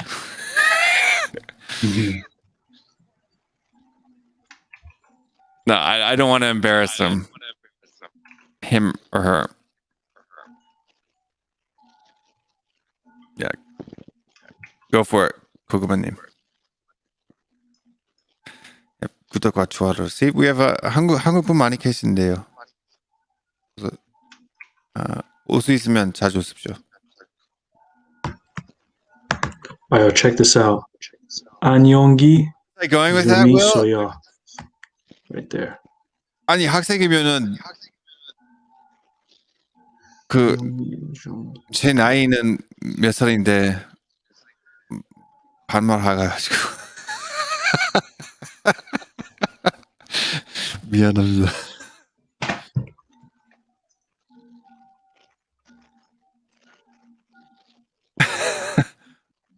제 말 들어요? 아니잖아요. 어쨌든 그거 자주 그런 상태는 자주 옵니다. 제가 외국 사람이라서 많은 사람들이 나이 상관없이 편안하게 반말로 해요. 그래서 Y'all about to make me start learning Korean. well, no. So in Korean, so if you notice that, like with Kogama Nim here, she says she's always saying Nim. So like after my name, let's see if I can find one here. Anyway, there's different characters. There's a level based on age that you have that you show respect. So like Kogama Nim, that's why I always say Kogama Nim after that, even though her name's Kogama. I'm showing her respect as a viewer of the show, even though I don't know how old she is. And like she always throws at the end of here, you have that last symbol there before the two little like smiley face eyes at the end. The yo, that's a yo, and that's showing politeness. Or and like he said it here, you can see it here. It's the same character at the end, right? Okay. No worries, no worries. Let me just say one last thing to all my Koreans out there. 안녕히 주무세요. Straight up. Did you understand what I just said? Sleep well. 안녕히 주무세요. Rest well. Yeah. Almost made myself look like an idiot over there, man. Anyways. It was a little broken up, but I can make it out for you. Really? I just did. I just went on Google Translate, so you know how they be. Anyways, I appreciate it. Anyway, yeah. But anyway, let's see. 제가 전쟁이라서 교정대로.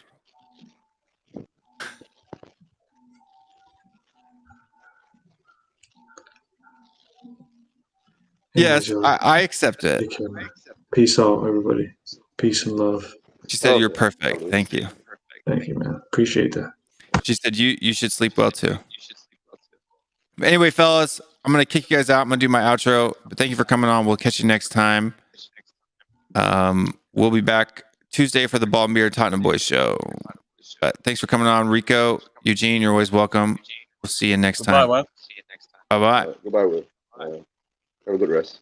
Yep, you too, my man. All right. All right, folks. Thank you very much for watching the show. This has been a THFCRants. But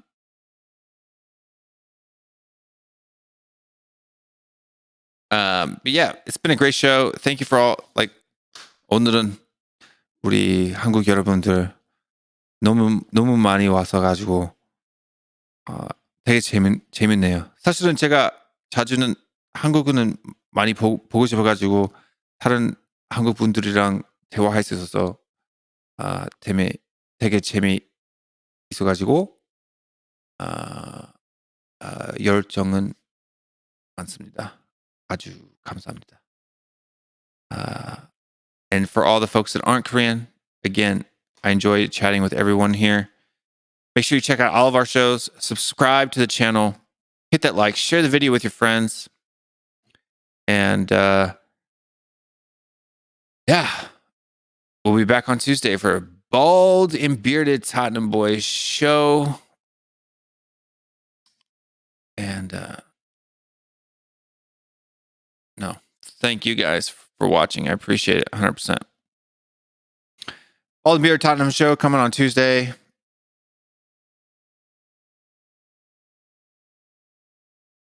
We'll get the merch, THFCRants.com, Patreon.com, THFCRants. We'll see you next time. Stay strong, stay Spurs. We'll see you later. 1, 2, 3, 4. Let's go now.